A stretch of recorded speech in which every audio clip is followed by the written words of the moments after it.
have an idea. Sam could try them and describe them to us. Yes, Sam, please. In memory of my father, try the testicles. Jay, the ghosts are asking if you could eat some of the dish and describe it to them. Isn't that something you could do? Yeah, any person, okay? What? Women aren't allowed? That's so unfair, but also out of respect to your culture, okay? Fine.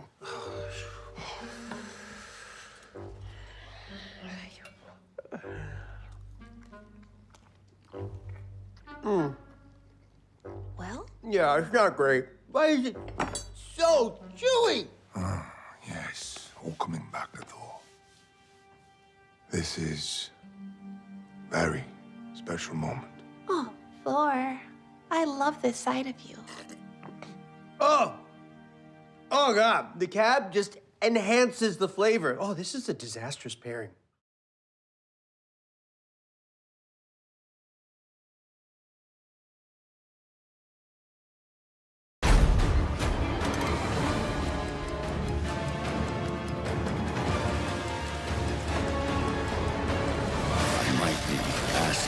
Too much of you.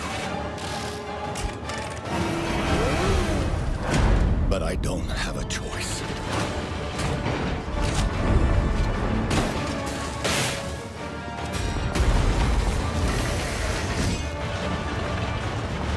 Only you can do this. Please, help me.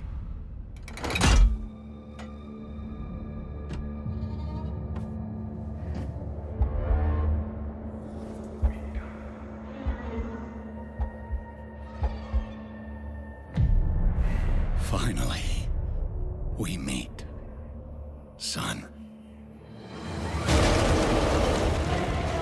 The stage is set. The light shines brightest in the darkest of times. All right, buddy, I'm here for you. Don't worry.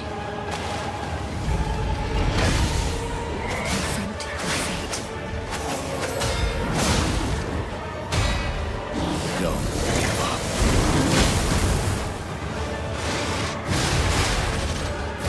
Keep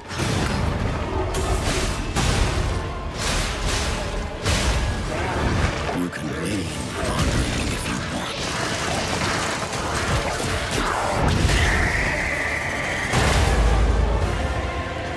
Protect. Fulfill.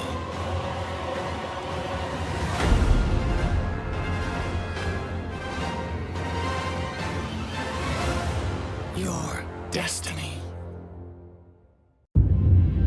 Welcome to the wild frontier of mystery and magic. This is where your great adventure begins. Ever since the miasma came around these parts, it's been corrupting everything it touches, even the plants and animals. To restore the land, you'll need to set up your homestead and cultivate your garden. Craft new gear. Discover new recipes and create an arsenal of powerful spells. And when you're finally ready to venture into the miasma, who knows what secrets you'll find there. But don't worry, you're not alone in this. I'll be with you every step of the way. You and your trusty familiar Huckleberry. You ready?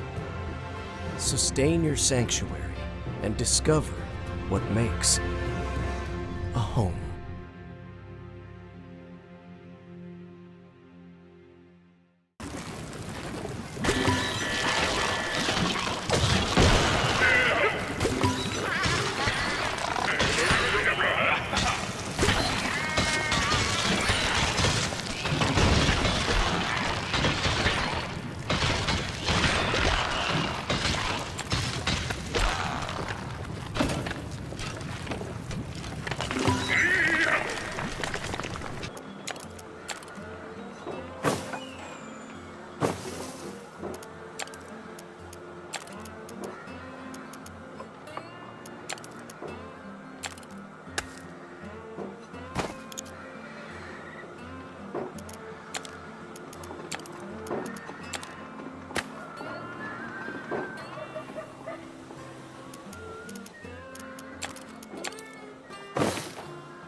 valiant adventurers once fought to bring peace to the realm of Farul and avenge a murdered king.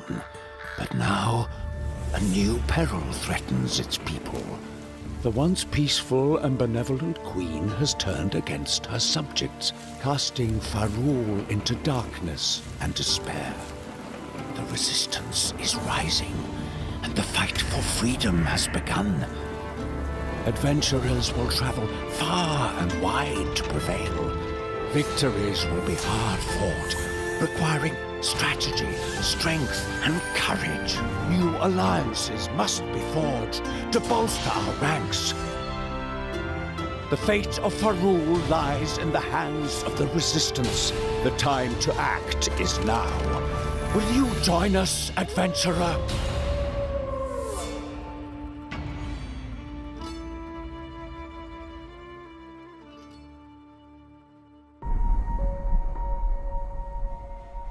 Saying goodbyes? Saying hello. You think your wife can hear you?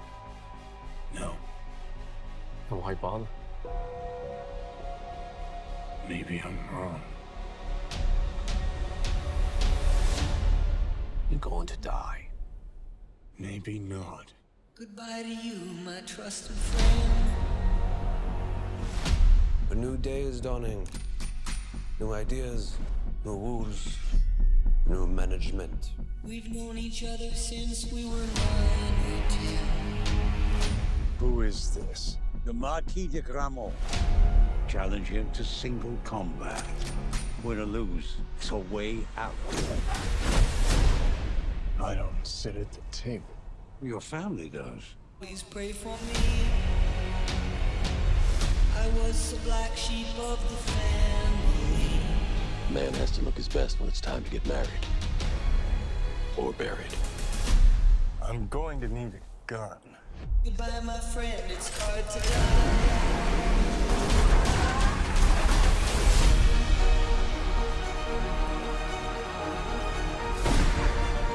If you win, the table will honor its word. You'll have your freedom. It's hard to die. Under the old laws, only one can survive. Failure to meet at sunrise It's hard to die. will result in execution. Last words, Winston? Just have fun out there.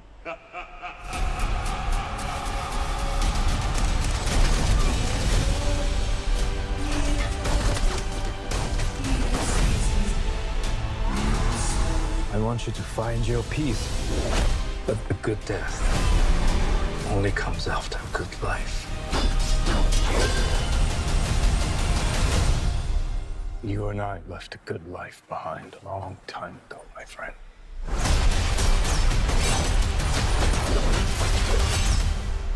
It's hard to die.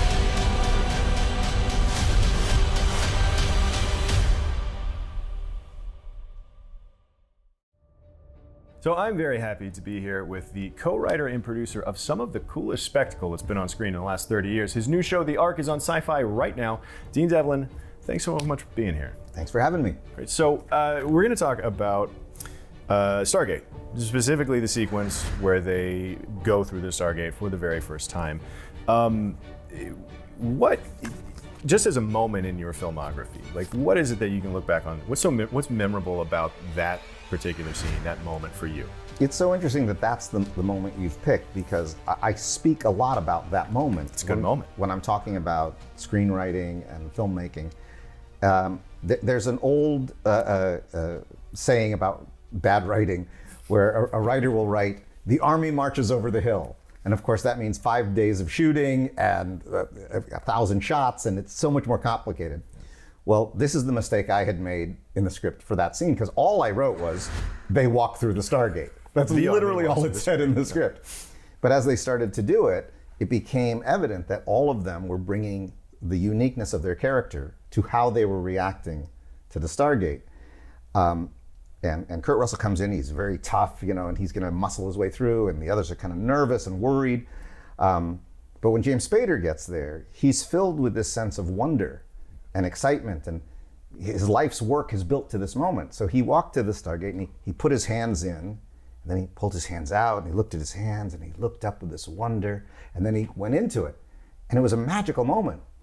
But Jeff Oken, who was our effects supervisor, was literally screaming, standing right next to me going, I can't hold the effect that long. Tell him I can't hold the effect that long. And I'm like, shut up, just let him do his thing. We'll figure it out later. And of course, Jeff Oken is a brilliant effects supervisor, and he did figure it out later.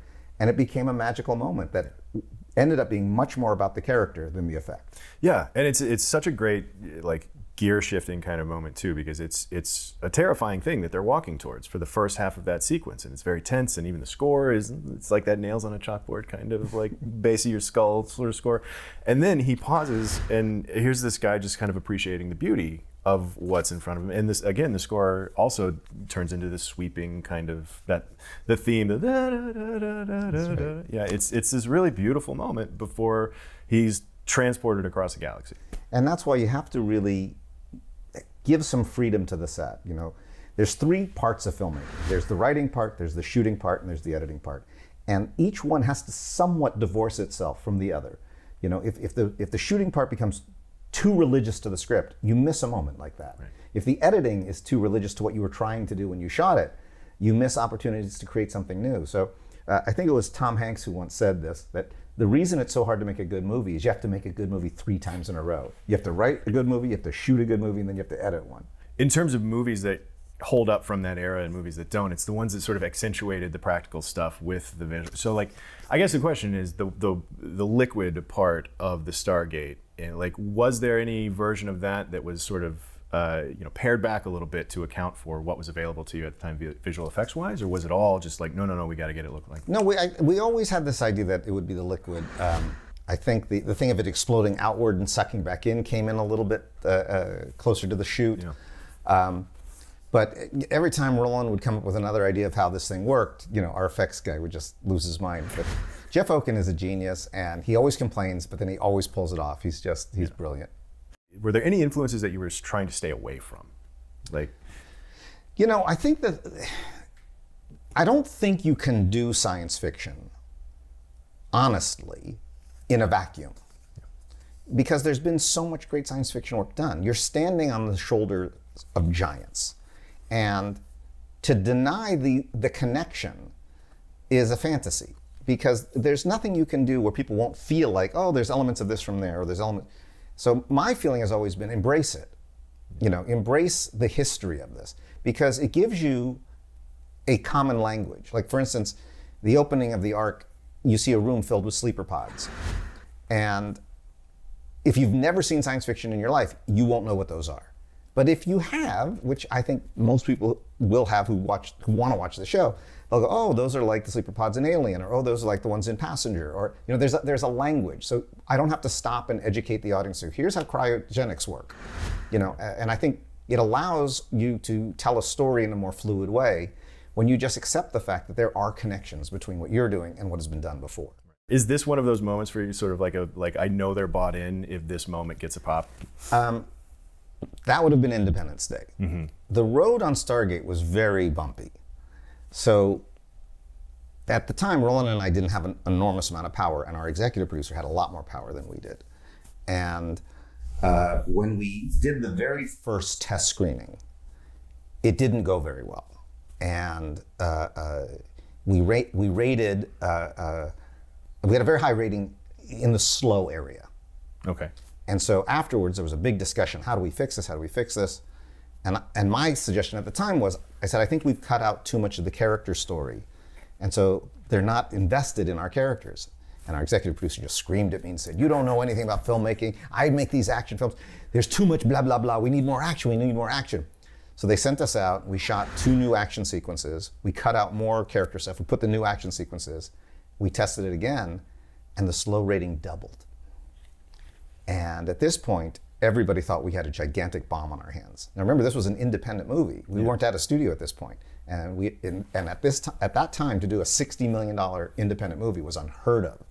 And in fact, I think I have somewhere in my office the headline on Variety saying, biggest failure ever, ? And everybody left the picture. Literally, Roland and I went into the editing room the next day and there was no one there. Everyone was gone. Ugh.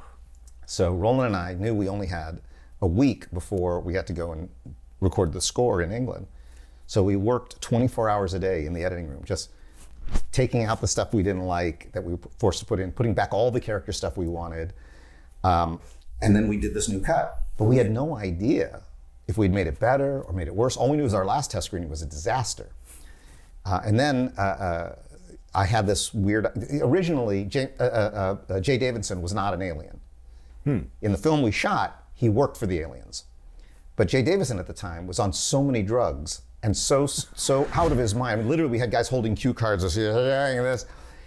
And we're like, this is killing us. Our villain is not scary. And I said to Roland, I go, he doesn't work for the aliens. He is an alien. And I was like, how are we gonna do that? And I go, I don't know, his eyes will glow or something. We'll mess with his voice. Yeah. And we did. So we did all these changes, but had no idea if we'd improved the film or hurt the film. We went to England. David Arnold put on this spectacular score. It was so great. And then we flew to Canada and we mixed the film, again, having no idea. Now the film's finished. So it's getting ready to go out. And we get a call from MGM who decided to release the film. And they said, well, we want to test it one more time. And I was like, what's the point of testing it? We're finished. We can't change anything. There's no more money to change anything. They go, well, we want to test it for marketing purposes. So now we're doing this test screening. And literally, I'm in the bathroom heaving, nervous. And then I stop and I hear heaving next to me and I realize Roland's in the next to me. And we couldn't even go inside to watch. We were so nervous. And then finally, I looked at my watch and I said, I think it's over. And we walk in and it wasn't over. It was the last scene. And it was like huge cheers in the audience. Oh, great. And the head of the studio was high-fiving us and we're like, it worked, it worked. So we didn't know we had anything that even remotely worked until that screening. One of the other things that strikes me about this movie is that it's early 90s coming off of Schwarzenegger and Stallone and everybody like owning the 80s and Commandos and Terminators and all of those type of things. To then have an action movie and Kurt Russell was an action star. Oh yeah. But then to have an action movie that is sort of led by this academic was kind of a new deal at the time. Well, I think that was kind of a theme in a lot of the movies Roland and I made together. In fact, I think he kept that theme going on. I guess we both kept that theme going on, which was the idea of trying to create our hero who wasn't a hero because of his muscles, he was a hero because of his brain. It was very much part of Independence Day as well. And the librarian for me later, and I think he did the same thing with Day After Tomorrow, and so. But I think both of us wanted to create another kind of hero, one that was much more nerdy like us. Well, it worked. It worked because we're sitting here talking about it not too many years later. But Dean, thank you so much for being here, man. I really appreciate it. It was great to talk to you. Really appreciate the look back. But looking forward, catch The Arc every Wednesday at 10, 9 Central on Sci-Fi, and it's streaming the very next day on Peacock. Thanks again, man. Great talk.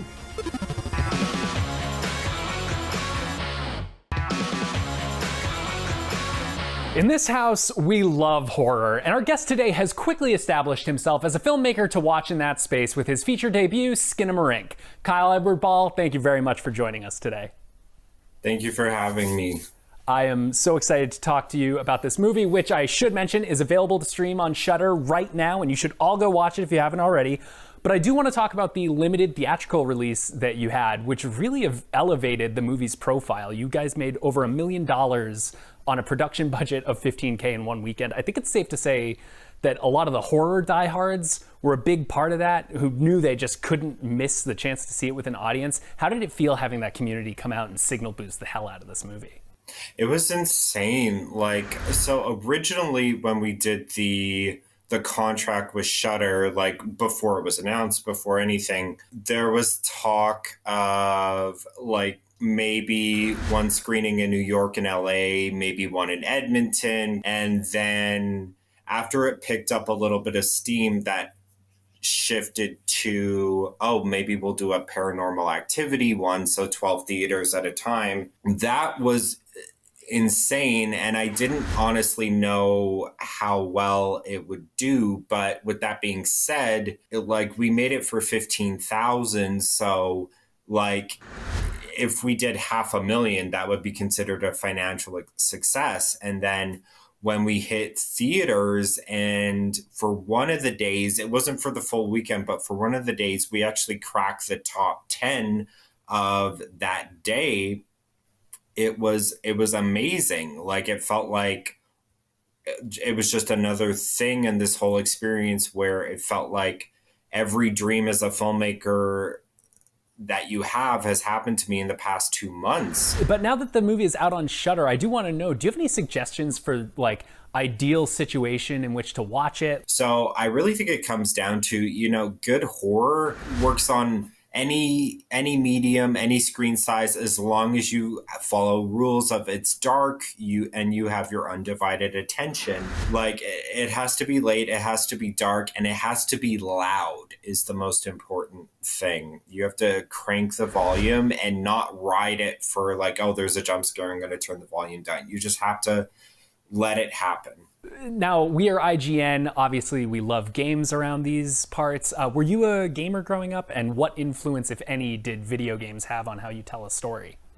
So, oddly enough, I'm not really a gamer. Like, I did play games like Super Nintendo growing up, but there's some weird exceptions to the rule where I would really get into a particular video game. And one of them, I guess if we're tying it back to horror, was I believe it was Resident Evil 4, the one with Leon. And then in a weird way, Silent Hill 2, which I've never played, had a strange influence on this movie. I remember years ago, my friend Shevlin said he was describing the experience he had of playing Silent Hill 2. And the way he described it was, he's like, Kyle, you don't understand. There'll be parts of the game where you're playing for hours and nothing happens. And it gets unnerving after a point where it's just nothing is happening. And it starts to feel like you're in the environment. That idea always stuck with me of just like, what if there was just parts of it where just nothing happened, right? When I was writing it and editing it, I thought I kind of toyed with that idea. Just literally nothing was happening throughout the movie. And there were a handful of shots in it where it's just like nothing. There's one shot in particular towards the end, I won't spoil it, where it's just dead. Right? So yeah, that's a weird way that Silent Hill 2, of all things, kind of influenced the philosophy behind this. Well, hey, if the internet loves one thing, it's cats. And if it loves two things, it's cats and turning horror movies into memes. And Kyle, I've seen you very active on Twitter lately. Maybe you've seen some of these, but I would like to share with you some of my favorite Skinnamarink things from around the internet, if you'd let me. Awesome. I want to start with Harry Nordlinger, who has a Skinnamarink, a collection of his favorite shots from Skinnamarink. We can get that up on the screen there. So those are Looney Tunes. Yeah. I actually saw a few of these when I was editing, and I think even particularly the bottom left, and thought, oh, it's like I was doing this by accident.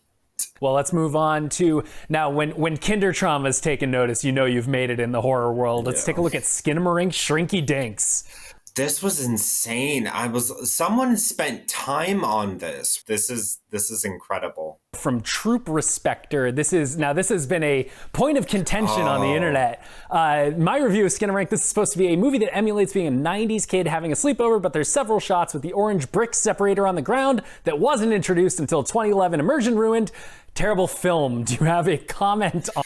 So I don't know, because I remember someone in good fun, and by the way, all these historical inaccuracies, keep them coming, because I completely understand that it's all in good fun. It's just because they're rewatching the movie and like getting immersed in it. It doesn't hurt my feelings or anything.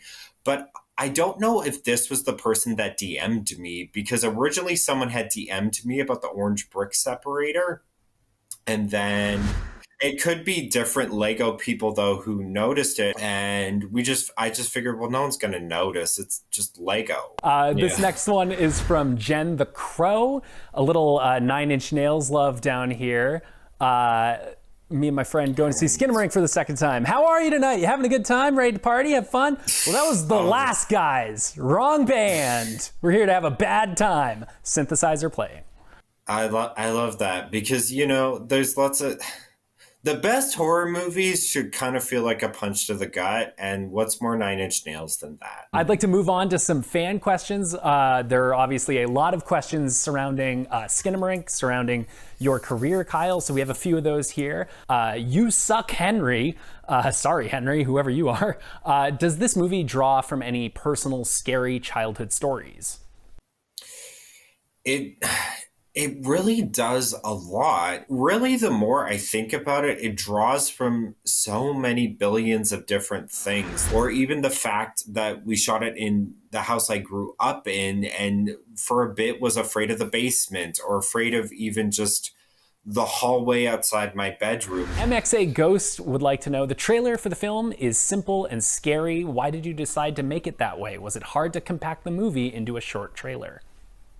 It actually was surprisingly easy. So I watched a bunch of 70s, 1960s trailers. I tried to steer away from 80s ones because those ones are completely different and more snappy than 70s ones. So I just watched a bunch of those, and then I let that sit and say, okay, what are some things I might want to replicate? What are some things I don't? It wasn't that hard because if you steep yourself in horror movies and old horror movies, and God, I love old horror movies, then a lot of it just kind of came second nature. And yeah. Heisenberg Delu1 would like to know, I believe the movie is partially about the way we misinterpret our childhood memories. Did you intentionally misspell the name of the popular children's song as a way of sticking to that theme?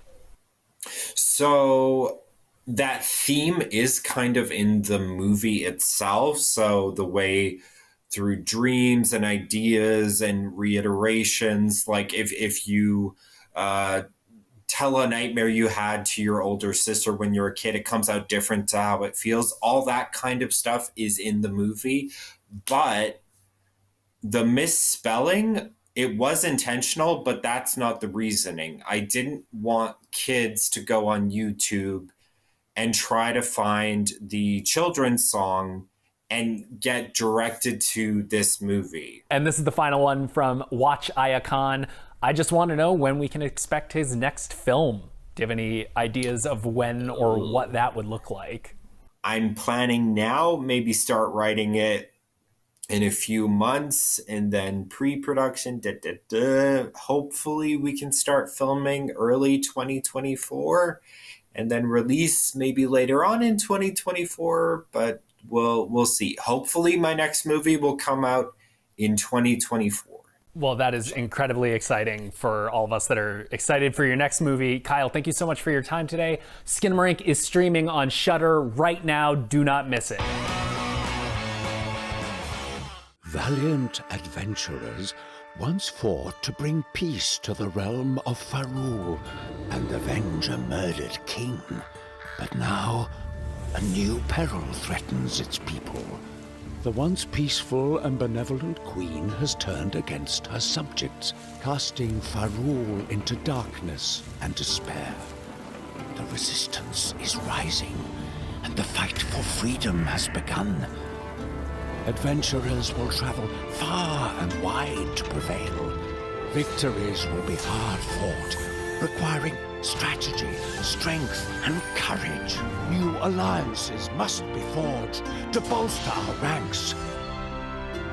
The fate of Farul lies in the hands of the Resistance. The time to act is now. Will you join us, adventurer?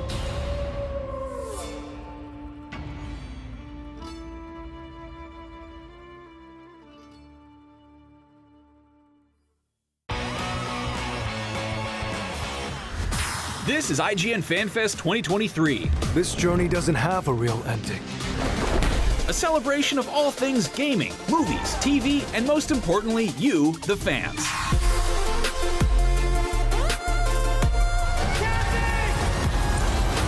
For the next few hours, we'll be showing you never-before-seen gameplay from Street Fighter 6 and Star Wars Jedi Survivor. Here we go. Exclusive looks at HBO's The Last of Us, and the next season of Netflix's Shadow and Bone. And of course, getting answers to your burning questions from the superpowered stars of Ant-Man and the Wasp, Quantumania, Shazam, Fury of the Gods, and more. What's it gonna be, Ant-Man? But right now, FanFest kicks things off with a bang or two. Here's Keanu Reeves with an exclusive look at John Wick Chapter 4. Maybe I'm wrong. I'm going to need a gun. I'm so excited to present this exclusive behind-the-scenes sneak peek of John Wick Chapter 4, only in theaters March 24th. I know a lot of you have many questions about the film, so I'll do my best to answer some of those too. Okay, first question. How does the body count in this film compare to the others? It compares very favorably.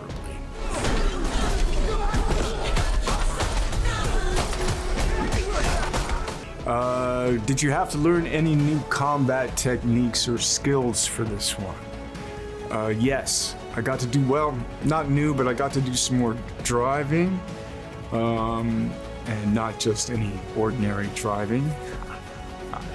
And I don't know if that's a combat technique, but it is in a John Wick film. And let's see what else. I got to do some nunchucks, learn some nunchucks, and hopefully got to the next level in some judo and jiu-jitsu. Yeah, so there's car fu, gun fu, and now sword fu. There's lots of fooling around. What was it like working with Lawrence Fishburne again? Oh man, Lawrence Fishburne is a legend. He's a beautiful man, beautiful spirit, and a remarkable artist. And it's such the relationship that he and John Wick have, the friendship, the understanding, the appreciation. I think, Lawrence is such a remarkable actor, and what he brings to the Bowery King is something extraordinary and special. And every time I get to, I don't know, we're friends personally, and so it's just really cool to get to know him and also just to act with him, because he's one of the greats. Well, I hope I answered your questions for this, and now I know I probably didn't answer your questions for this, but thank you for asking. And now please enjoy this exclusive behind-the-scenes sneak peek at John Wick Chapter 4. Thank you.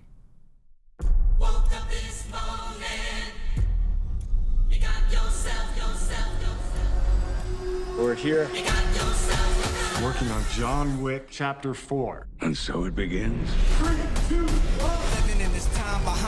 We have all of that John Wick swag. Cars, the weapons, the jiu-jitsu. But with Chapter 4, we took it to another level.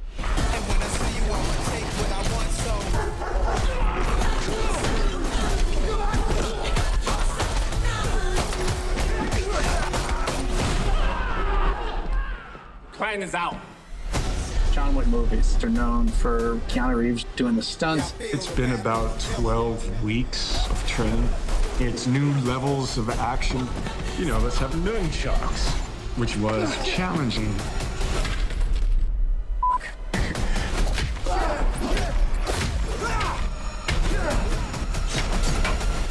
Keanu's attitude and the talent, whether it's handling a gun, how it reloads, it's compelling to see him do it. You armed?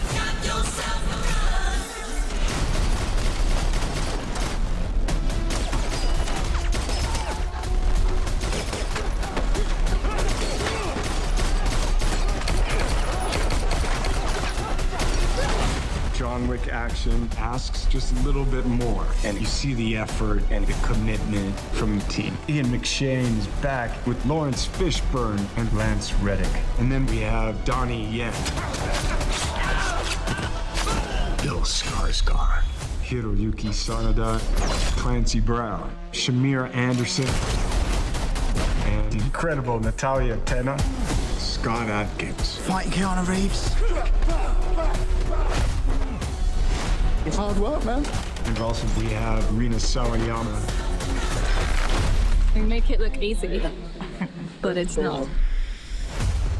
for Chapter 4. We wanted to bring the muscle cars back. We really wanted to do something different. We're gonna have this sequence around the Arc de Triomphe. We tore all the doors off and lost the windshield. You're gonna do a reverse 180, and you gotta shoot a gun, and you gotta reload. He actually started getting too good in the car. We're smashing people, hitting people. It's just amazing. We've shot some stuff that pushes John Wick to the limit. Have we gone too far?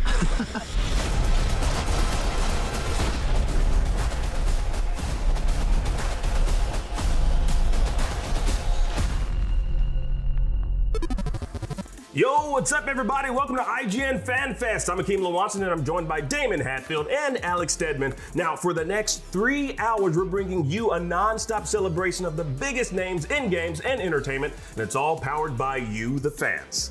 We kick things off with Keanu Reeves and John Wick Chapter 4, but we are only getting started. FanFest 2023 is jam-packed with never-before-seen gameplay, trailers, and interviews with the people making the coolest stuff on Earth. And we've got some awesome goodies for you as a thank you for watching. All throughout the show, we'll be giving away tons of free games. Keep an eye on the chat. We'll be dropping codes in there, but they're first come, first serve, so get them while you can. Yes, now there are more chances to win game codes if you sign up for a free IGN Rewards account. And if you want free games every single month, along with other perks, subscribe to IGN Prime. We'll be showing off a ton of games during FanFest, and if you want to add any to your Steam wishlist, you'll find them all on IGN's Steam page, where you can also watch FanFest. All right, coming up, we've got Star Wars Jedi Survivor and the stars and creators of HBO's hit show The Last of Us. And after that, we've got Hogwarts Legacy, Ant-Man and the Wasp, Quantumania, AEW Fight Forever, Creed 3, and so much more. But first, we've got a brand new look at the biggest fighting game of the year, Street Fighter 6. Let's check it out. Gotta remember, a cornered animal is the most dangerous.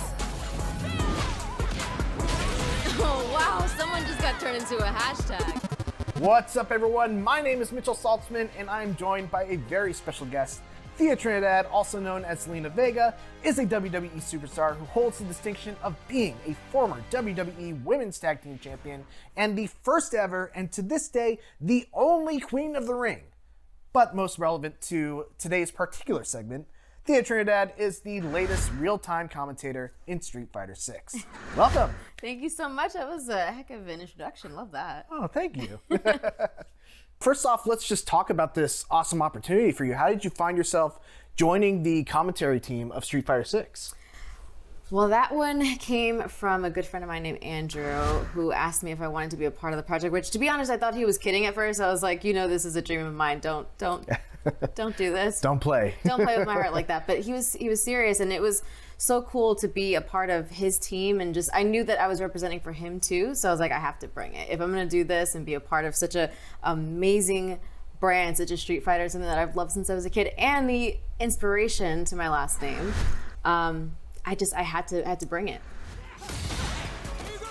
This is what a real fight looks like. It doesn't get any better than this.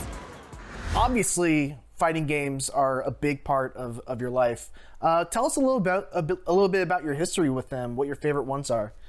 Oh my gosh, so I loved Mortal Kombat when I was a kid. Actually, my mom was the person to get me into this. So I remember one night, she put my brother and I to sleep, and where we were, it was right next to the living room, and I just heard like these noises, like fighting noises, and I was like, what is that? So I kind of peeked out and I saw my mom playing Mortal Kombat, and I was like, oh. So I went over to her and she's like, okay, you can play, just don't tell your dad. All right, come on. So that's how I started with Mortal Kombat. But I fell in love with Sindel. Actually, that was part of the inspiration for this hair. So Sindel was like my favorite in Mortal Kombat, and then Jade. And then I started cosplaying like pretty young. So it was just something that just evolved. Like I said, Mortal Kombat to then Street Fighter. I fell in love with Vega. I thought he was so cool. And yeah, it just evolved from there. This fight is getting mad personal, and I'm liking it. So you've been a big part of WWE's popular YouTube channel, Up, Up, Down, Down, and it's a channel that I think means a lot for fans like me because we get a look at the people behind these larger-than-life characters through the lens of video games. But I wonder, what does Up, Up, Down, Down mean to you as a superstar? It's amazing, honestly. And it's so cool because it's run by somebody who's such an amazing soul. Like, everybody loves Woods. Everybody loves him. And I feel like to have someone like him just in charge of something like that, it makes you just want to go in there and show out. Whether that's showing out in the way of like really trying hard in the video game because you want to win, or just doing it for the fans to see an extra side of you that they don't get to see all the time. And it gives us an outlet to just be ourselves. And he makes it just comfortable and okay to just be silly and nerdy and however we want to be that day. So it's really cool to just, especially like people who come up to me and are like, wow, I didn't know that you were actually good at Street Fighter. Okay, interesting. So, or I'll get like random challenges on my like Instagram, like on my DMs. Like a lot of people are like, okay, yeah, sure, you beat Kofi, but can you beat me? And I'm like, oh, you poor soul. So stuff like that.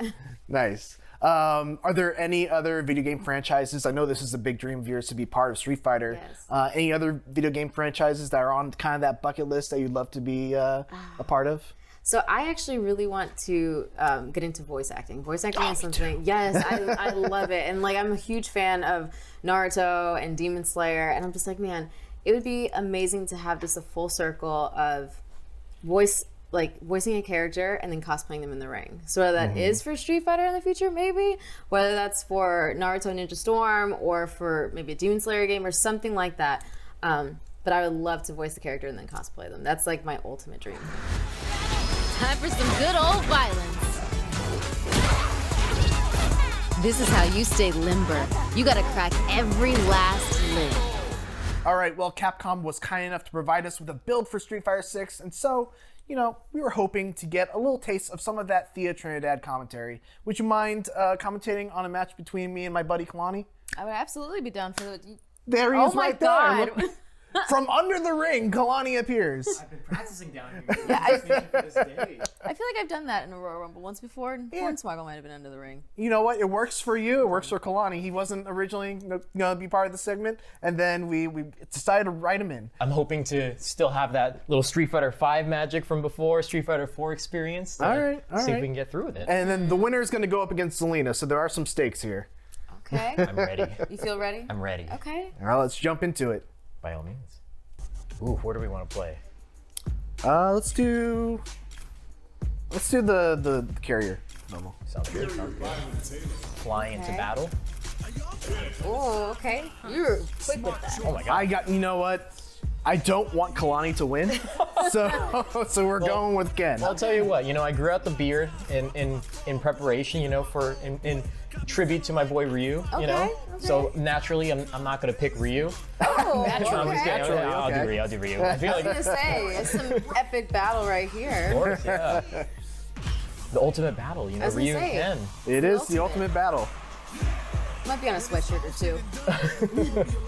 One or two. A couple tattoos. Oh my gosh, look at this illustration. I'm still not over how amazing it looks. The gritting of the teeth and everything. Ooh. And the crap talking has already started. Oh no, it kind of seems like Ryu might have a little upper hand on you. No. No. Oh my god, it's getting intense. It's getting intense. It's just round one, though. Okay, it's just round one. Round one. So I feel like there's something there. Wow, what do we just started off? The audacity. Okay. Hits him with it. I'm trying to sneak up on you. I feel like Ryu's coming with the grit. Look at him. Oh, but don't sleep on my boy Ken. Let's go. Oh my god.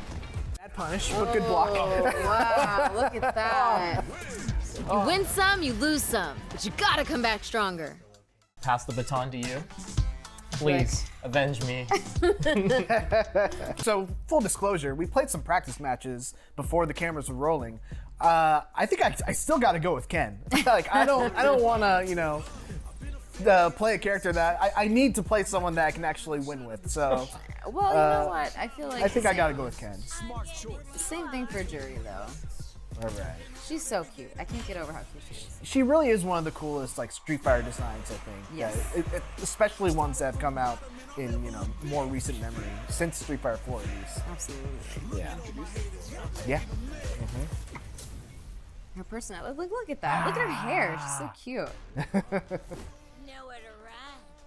Don't expect me to be a push hockey too. I know. I love it. He knows his stuff. There it He is. knows There it his is. stuff.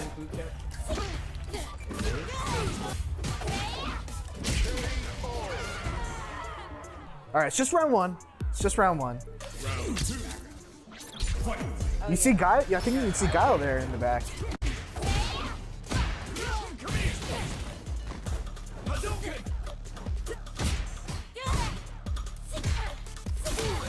Oh, focus. I called it. But not focus. again, look at that illustration, man. It's so good. It really is good.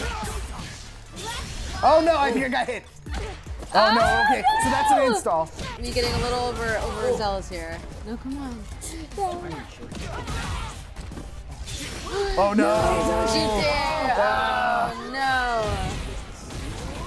no. Oh man. Well, it was an absolute honor and pleasure. You know what? I'm trying not to be a sore loser, but it was. It was really cool. All right, unfortunately, that is all the time we have. You can catch Thea Trinidad in Street Fighter 6 when it comes out on June 2nd, and you can catch Zelina Vega every Friday night on SmackDown. Zelina, thank you so much for stopping by. This has been awesome, and for everything else, keep it here on IGN.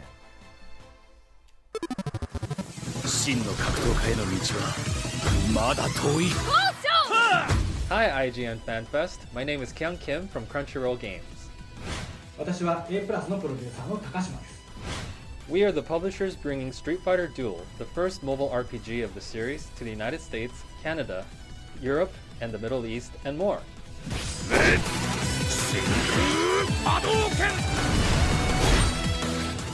Hello, I'm Joseph from Topjoy, the developer of Street Fighter Duel.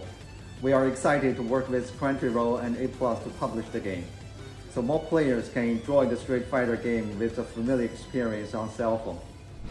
Today we are showing off the Versus Mode gameplay in a friendly publisher showdown. There will be many single-player and multiplayer modes like this one, fun skill combo mechanics, and over 40 characters to collect at launch, with new skins dropping all the time. And now, back to the commentary. 前線にいる竜がブランカの攻撃を結構食らっちゃってますね。で、真空波動拳、いわゆるソニックで追い打ちしていきます。そして、竜がやられてベガが登場。このようなサイコパワーを身にまとって相手を追い詰めます。飛行賞が出てますね。さあ、派手な必殺技が飛び交っています。記録の攻防、そしてここでブランカとチンの体力も残りわずか。そしてソニックとエールセージが相手を画面端に追い詰め、ダブルサマー決まった。そして残りローズ1人。さあ、逆転の目はなかったか。ここでノックダウン。 Thank you for tuning in. The pre-registrations are currently open, so if you haven't signed up already, please go register now.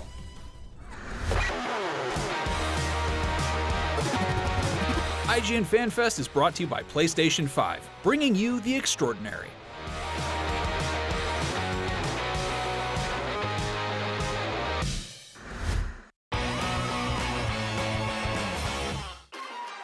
Tune into IGN 1 on your smart TVs for the latest news on your favorite releases, gameplay exclusives, and all the entertainment you can handle. Cinefix on IGN 1, your friendly Friday night home for film fanaticism.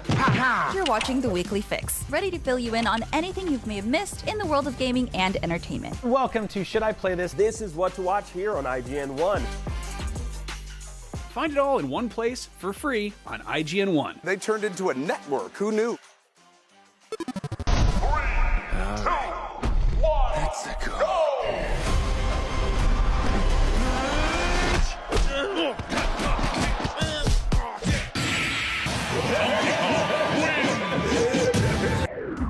Wow, I can't wait to see Seth Rogen as Donkey Kong. And there's tons more where that came from, so follow IGN on all social channels. We got video game previews, we got celebrity moments, and so much more. So come on, follow IGN.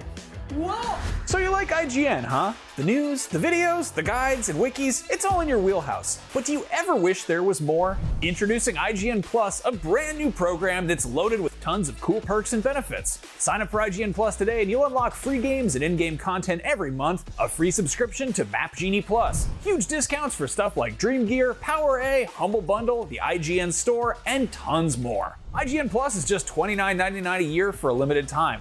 You deserve a little extra. I love Splinter Cell. Conviction, which is probably my least favorite in the mainline series, only because it's more of an action game than a stealth game. But you're right, it is more actiony. And you know what? I like that, Ryan. I think it's cool to have big moments where you can execute everybody in a room. It's not an action game. You can bust in, execute everybody in a room that you've marked. I had to stop and myself it's from great. cursing. But if you want the Splinter Cell Now look how experience, dumb that is. It's awesome!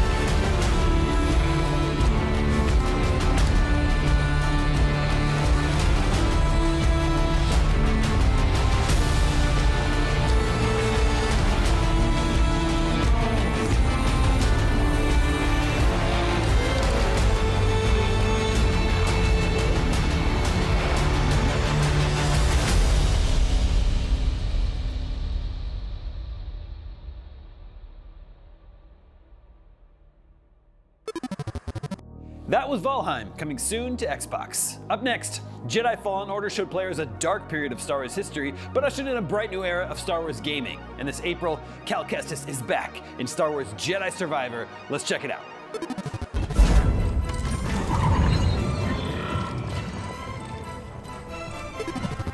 Ryan McCaffrey here with IGN. I'm at Respawn Entertainment. We are checking out Star Wars Jedi Survivor all month long as part of IGN First. Jeff, you're design director for Star Wars Jedi Survivor. Thanks for having us. Yeah, thanks for coming. What are we checking out here? There's a lot going on in this game. We've played a lot of it. We'll be talking about it all month long. What particular section are we looking at here? We're looking at a Jedi meditation chamber, which is one of the many types of side content that you can find while exploring one of our planets on Jedi Survivor. Well, let's dive in here and take a look at it. So you want to there is a clear endpoint. And we're not going to reveal and ruin everything, but you're going to need to use your force powers, such as on this switch here, which moves this little rolling track along. And we're going to have to stack some knowledge together, right? That's figure right. This out? Yeah, there's multiple things you can interact with the force in here. There's these batteries that you can plug in, and they create these bridges that allow you to traverse like large expanses of this area. Is it fair to say this is a puzzle room of sorts? Yeah, it's kind of a change of pace of gameplay for people that want to dive deep into puzzle type gameplay.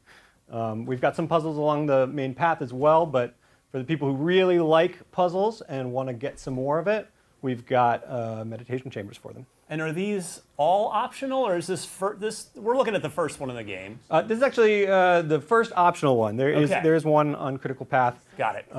But this one you can stumble upon in one of our regions on our main planet, Kobo. So first of all, you can say, art-wise, this is a very cool, distinct-looking place. How would you describe the artistic vibe here within the context of the Star Wars universe? Well, these are ancient chambers. They've been around on this planet for hundreds of years, and it is a location where Jedi of the past would train and test their Jedi abilities. All right, so we're going over here to this other side. Another thing here is we have Force Echoes and scans where Cal can learn information about Jedi of the past who tried these challenges, maybe failed, maybe succeeded. Just characters in the past who were trying to hone their Jedi skills just like you are. So this one isn't particularly platformy, but platforming is definitely a big element in Jedi Fallen Order. I suspect will probably be the case again in certain sections of Jedi Survivor. Is it fair to say that the different Jedi chambers will test different skills as you solve their puzzles? Yeah, we have all of our types of gameplay mixed in within the puzzles, although puzzling's the primary aspect of these chambers. Cal's going to have to use his traversal abilities as well as his force abilities, maybe even combat abilities, to complete these different chambers. It's fair to ask, are the rewards worth it for players? Because for some people, if you just get a new piece of outfit for Cal, like maybe I don't want to bother with the chamber. Yeah, but sometimes maybe the reward in certain things could be a skill point or something really tangible to your character. So would you say that the Jedi chambers have pretty solid rewards in them? Absolutely, yeah. One of our new types of rewards this game are called perks. So perks are abilities that you can slot in to the perk system, and they can actually change your gameplay, customize Cal's gameplay, mostly in combat. So we really wanted to focus on really tangible rewards this time for exploration. So yes, we're going to have lots of a deep cosmetic system to customize Cal, but also we want to be able to customize the gameplay style.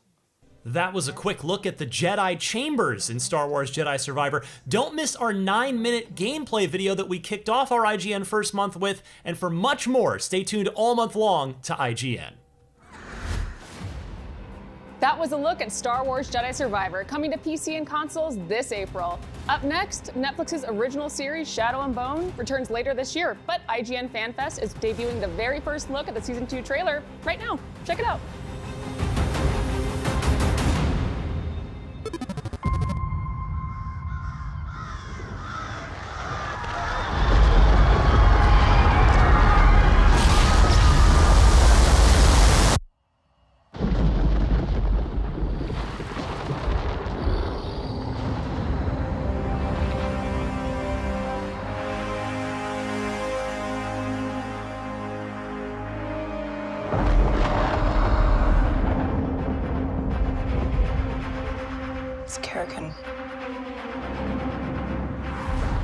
The Darkling has created an unkillable army made of shadow.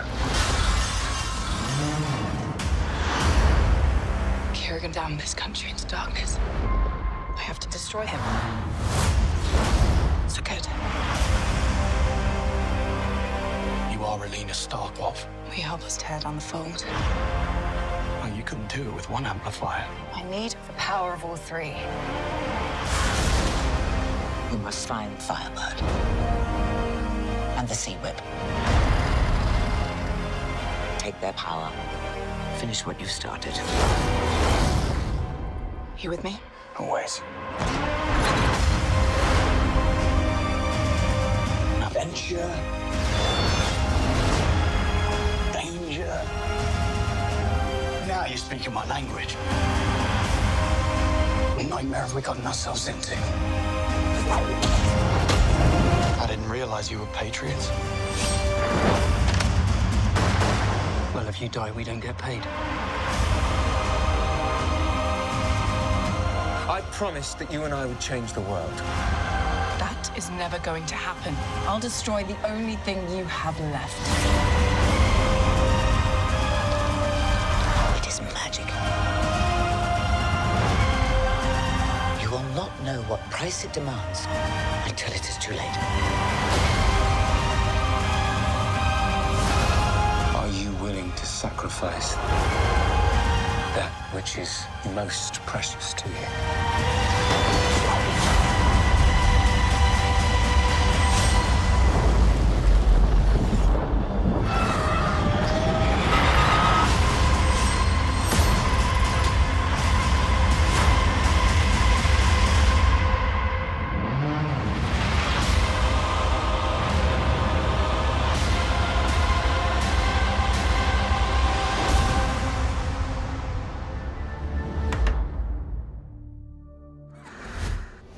Wow, you just saw Netflix's Shadow and Bone, but right now we're checking in from the quantum realm. As you can clearly see, we got like some top-notch, graphics here, with Marvel's smallest superhero, who is also the star of the biggest MCU movie of the year, Ant-Man and the Wasp: Quantumania. This is definitely the quantum realm. Is that what we're gonna call this thing that we're doing? We're just gonna call this a quantum. I used to ask myself a lot of questions. Scott, you're at ex-con. How are you an Avenger? That doesn't make sense. But everywhere I go, people tell me the same thing. Thank you, Spider-Man!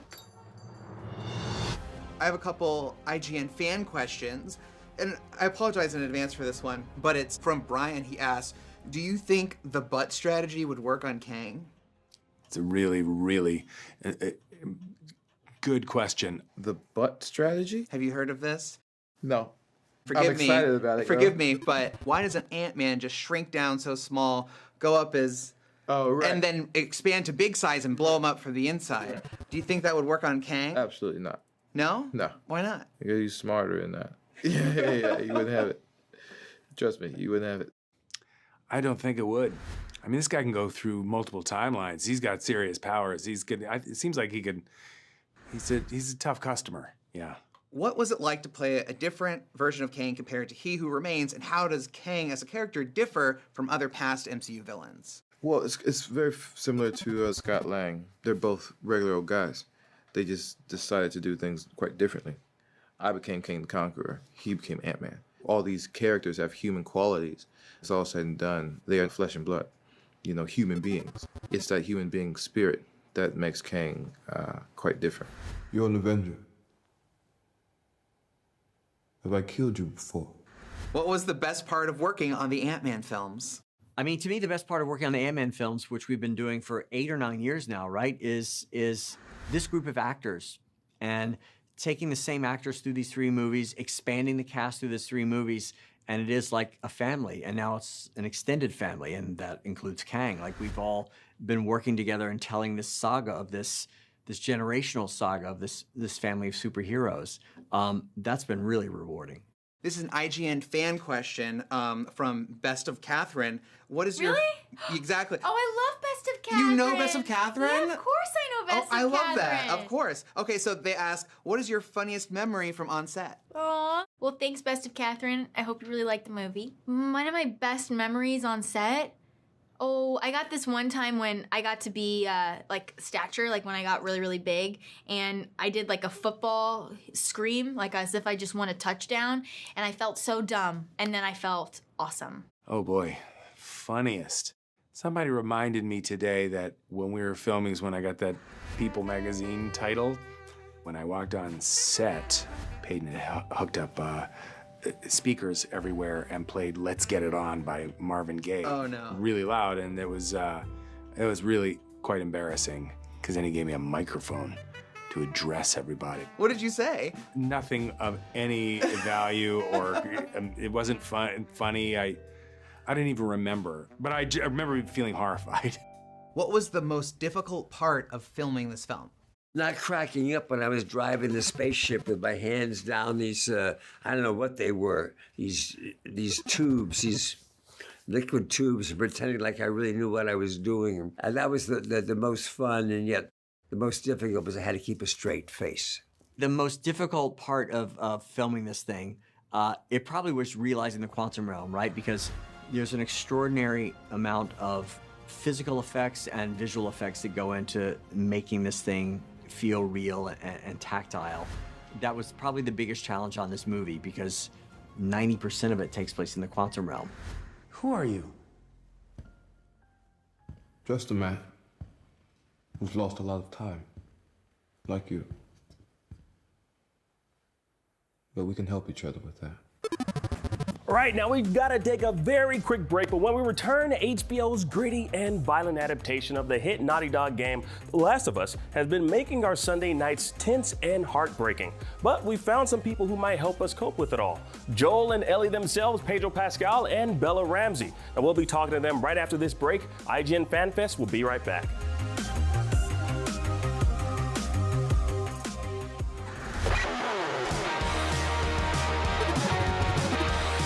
IGN FanFest is presented by TikTok. Share your favorite games and all the ways you play this February on TikTok using hashtag Let's Play.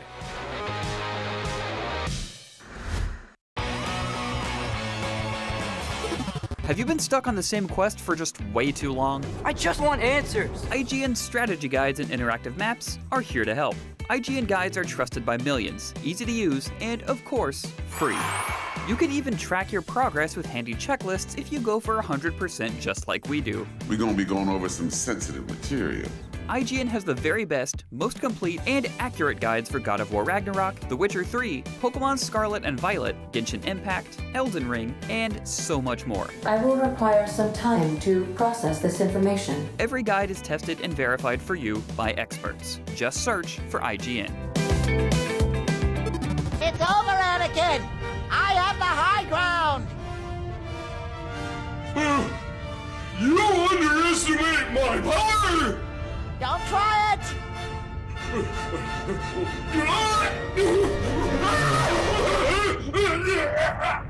Ow! What the? And that's why we don't play in lava.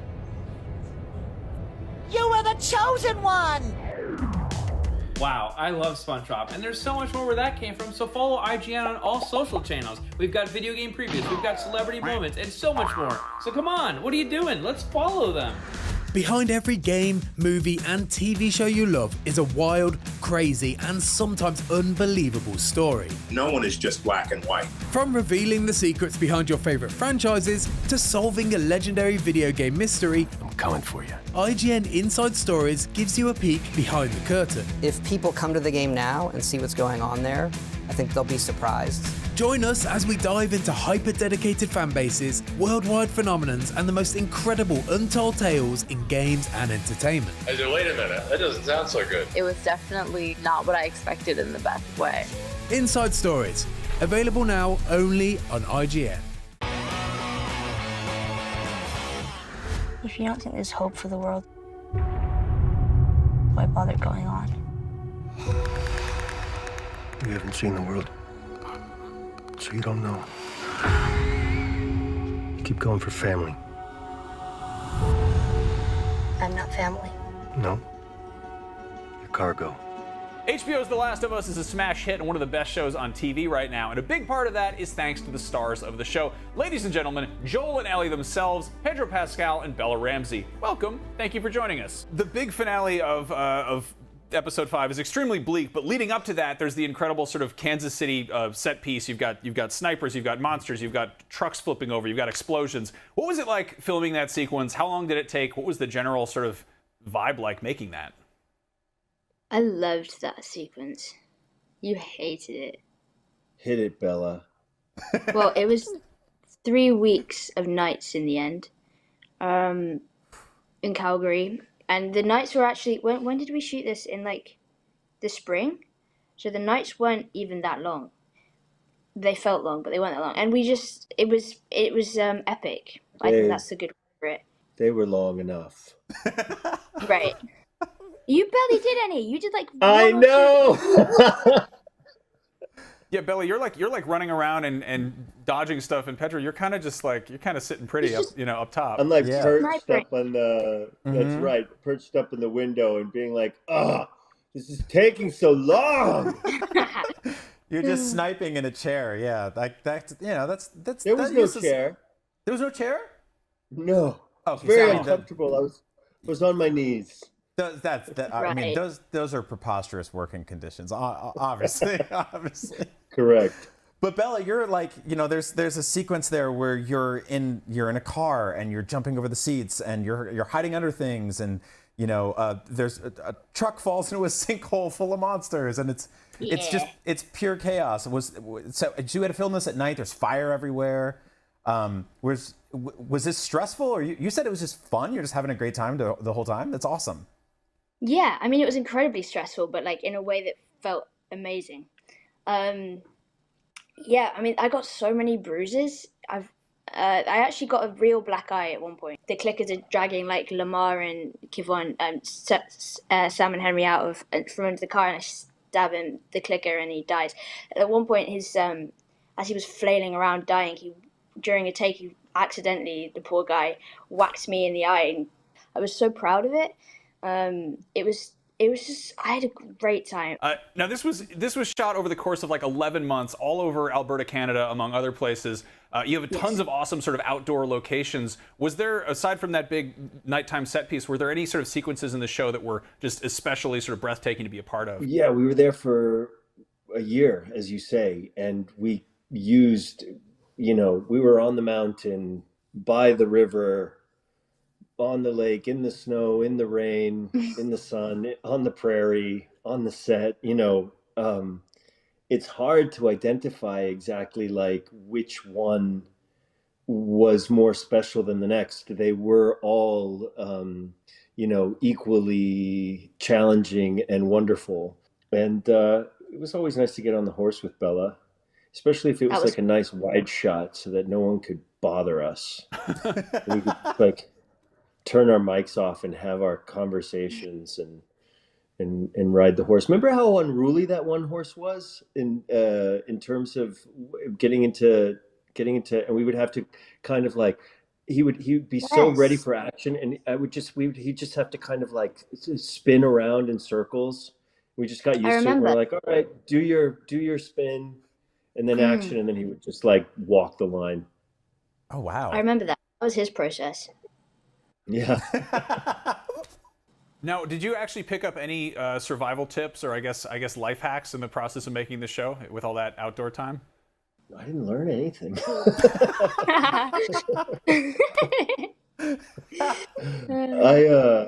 I refused to learn a thing. I learned that I wouldn't make it. So as the season kind of unfolds, both of you really warm up to each other, and in fact almost exchange roles of caretaker here and there. How did you sort of develop that between the two of you? Because there's a lot of obviously like hesitance early on where you're keeping your distance and you're like, I don't really trust this person. But as a viewer, you really do pick up after a while, like you're developing a bond there. Was that something that came kind of naturally in making the show?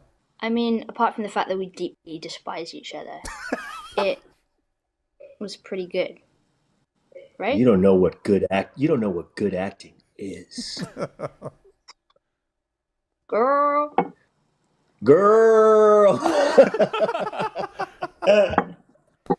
Okay, so speaking of HBO, you're both Game of Thrones alums, but you kind of passed like ships in the night. How would your characters from that show, how would Lyanna and Oberyn compare on a road trip through an unforgiving wasteland if they were stuck together? Like, how would that dynamic differ compared to Joel and Ellie?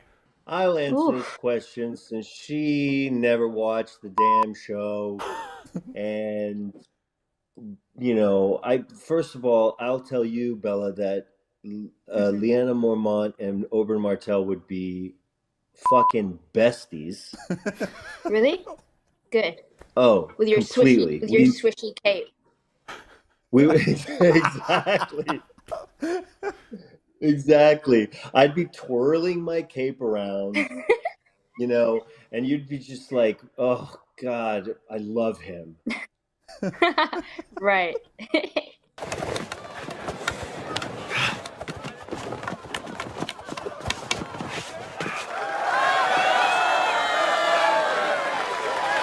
People think of The Last of Us, they don't typically think musical, but it definitely kind of it goes that direction. No spoilers, but there are Joel and Ellie both perform songs in the second game, and they're sort of kind of allude to that in the season here. In the audition process, did you have to sing? Bella, you're quite musical, and Pedro, you regularly break out in song in interviews from what I've seen. If I had to sing a song for my audition, I would not be sitting here today. What would you have sang that would have made it so specifically you wouldn't have gotten the job? I guess if I had to choose a song, it would have been La Bamba. I could see them being like, that doesn't really fit with what we're doing here, but... Para bailar la bamba. Para bailar la bamba se necesita una poquita de gracia.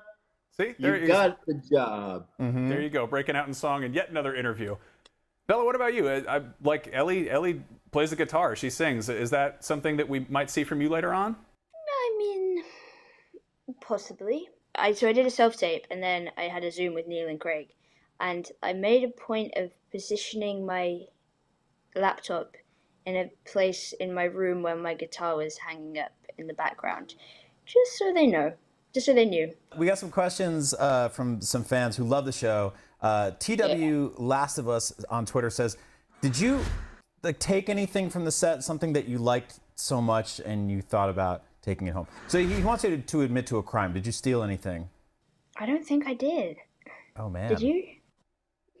I don't think I did either. I did one thing, but I can't say. What? You heard me. Can we get a hint? Do I know about this? Is it a crime? Yeah, you know about it. I have no idea. You're gonna have to text me after.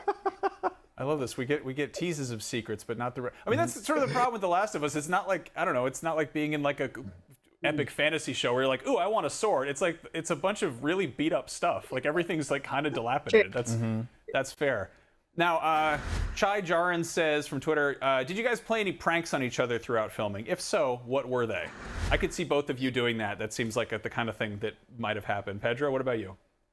You played a prank on me What'd I do?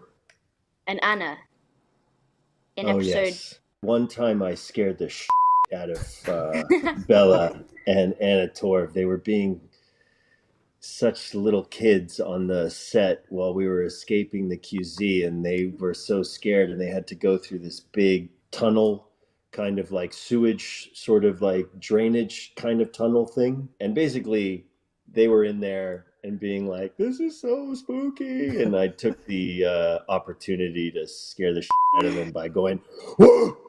And it echoed, and they screamed at the top of their lungs, and I hadn't been so happy in my entire life. Well, thank you both so much for joining us. New episodes of The Last of Us air Sunday nights on HBO. Joel, Ellie, it's been a blast. Thanks a ton. Thank you.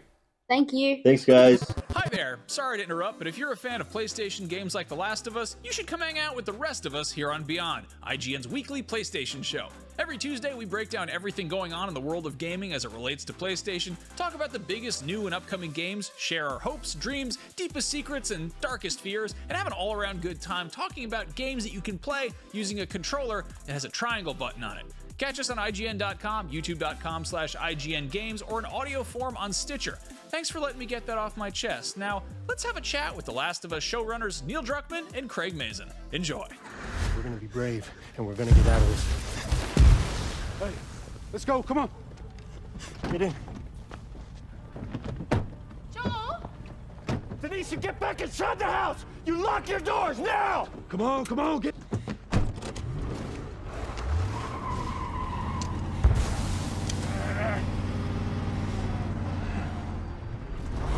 Get your seatbelt on. Hold on.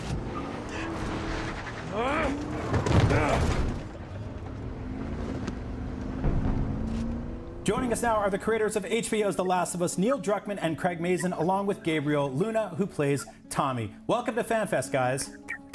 Great to be here. Hey. Thanks for joining us. Yeah. Now, not to get too political right off the bat, but The Last of Us is all about mushrooms ruining everything, and I want to know what pizza topping would make for an even worse apocalypse.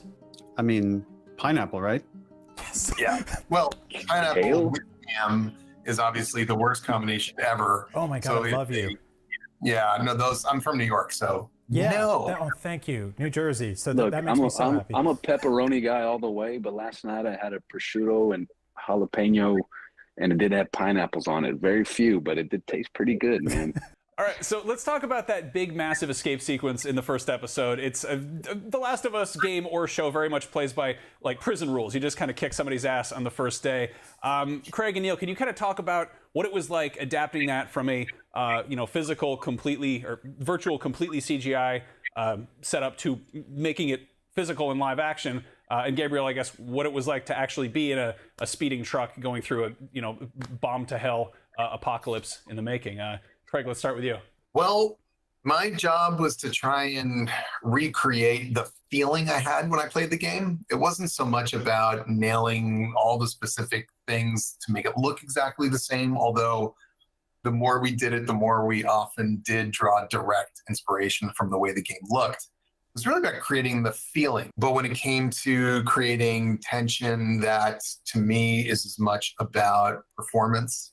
So looking at how Tommy and Joel and Sarah interact with each other as a family within the context of this impending doom, and then how they behave under these extraordinary circumstances. Just, it was exciting to watch, and all we really needed to do was try and instill people at home with the same terrifying feeling that I had the first time when I played the game.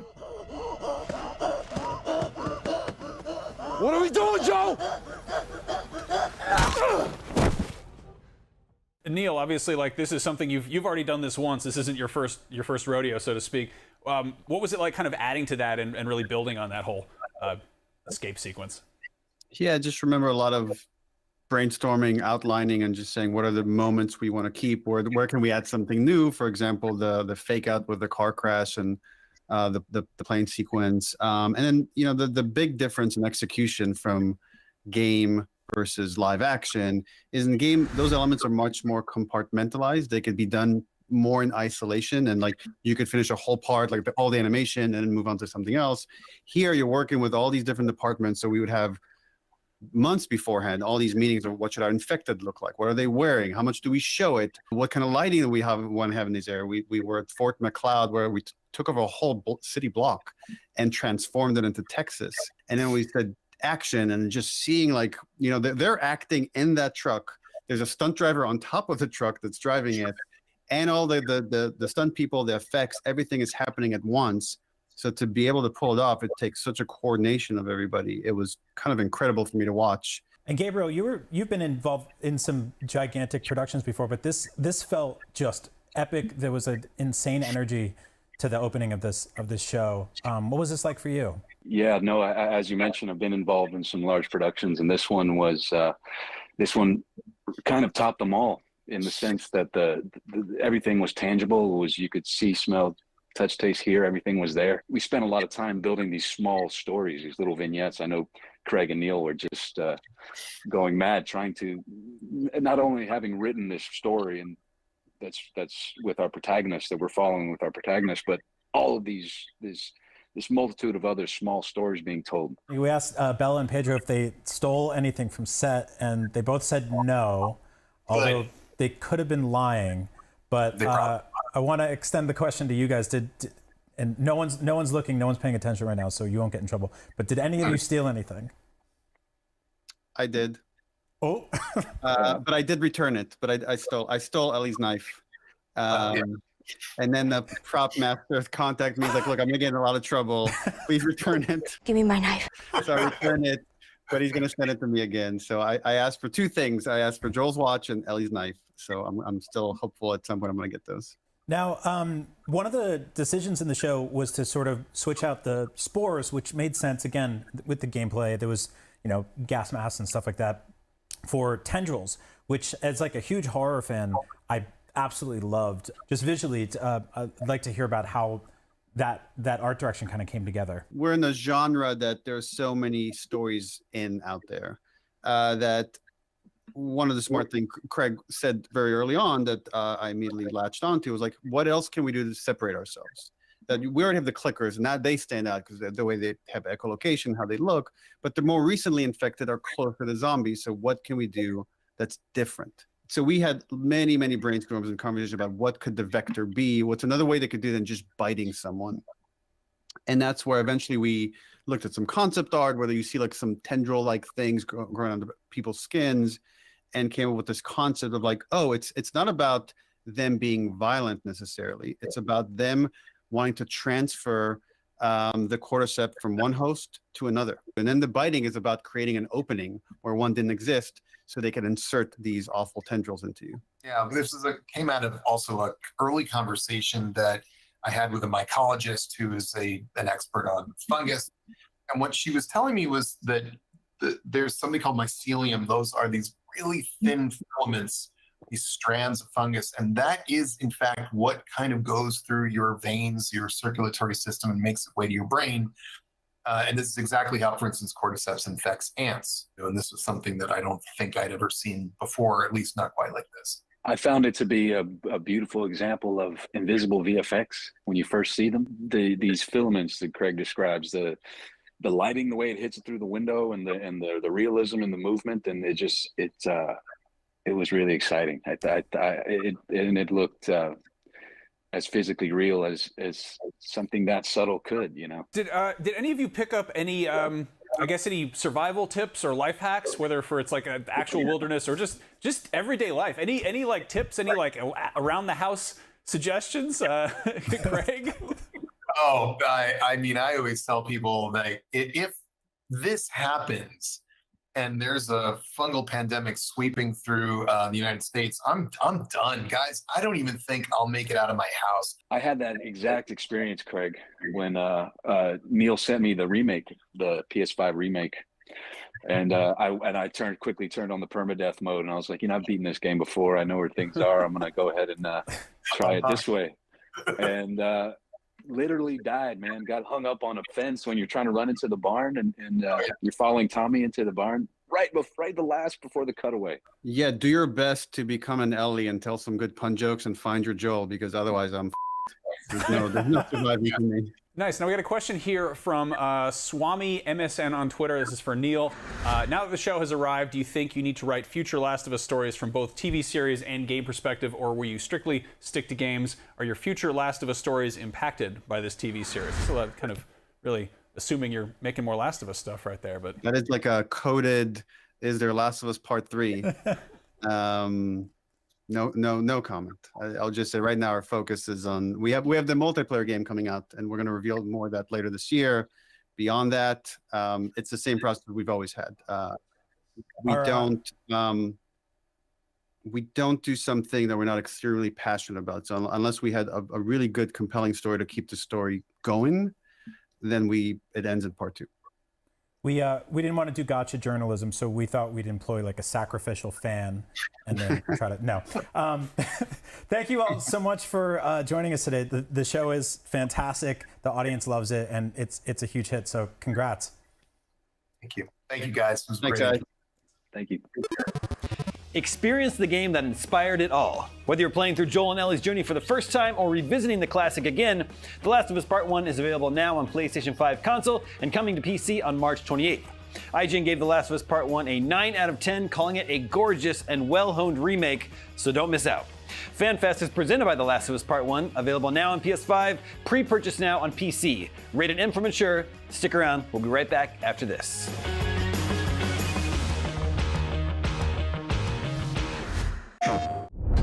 Here's how this thing's gonna play out. You do what I say, when I say it. I can handle myself. It's called luck, and it is gonna run out.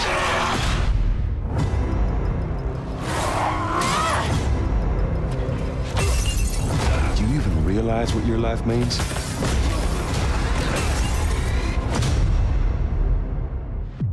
Rated M for mature.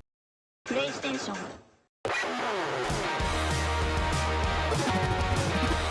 IGN FanFest is presented by The Last of Us Part 1, available on PS5 and PC, rated M for mature.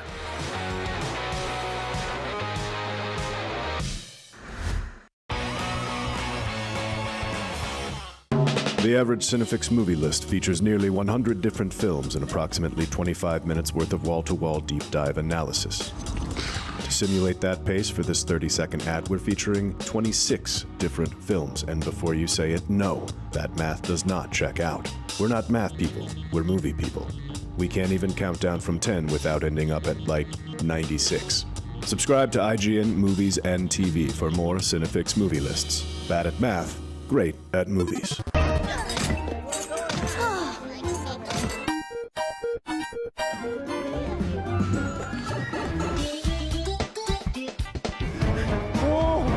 Okay.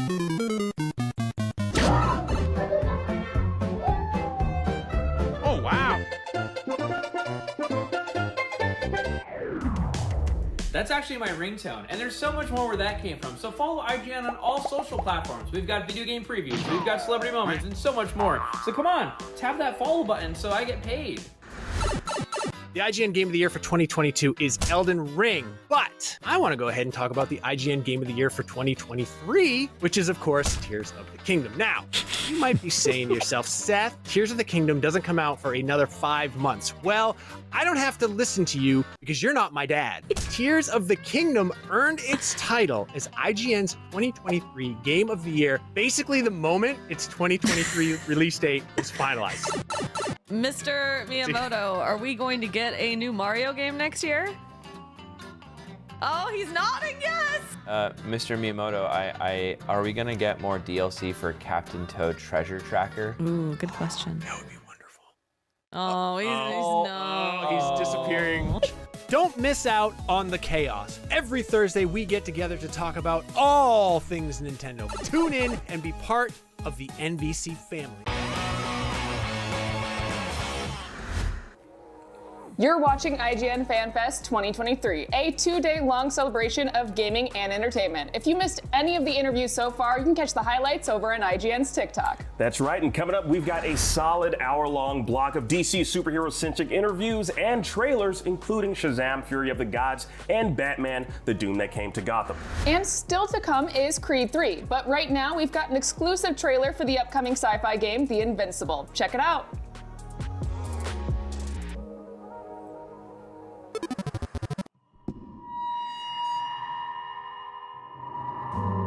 I believe in mankind, in its unlimited possibilities. I believe in man, in its unwavering position on the top of the evolutionary pyramid.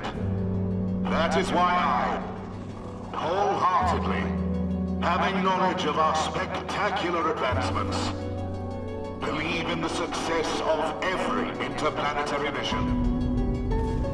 They say per aspera ad astra, through hardship to the stars. And I add, because between the stars is our place. Enough of this nonsense. I don't want to fight anymore. I don't want to fight anymore. All right, Yasna. Have it your way. You did everything you could. But even that wasn't enough.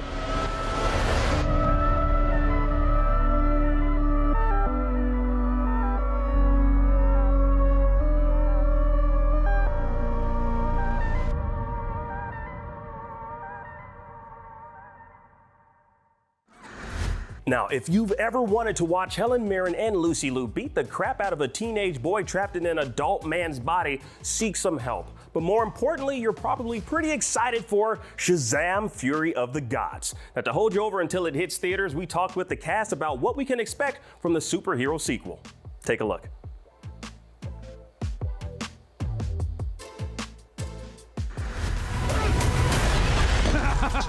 I just threw a truck at a dragon.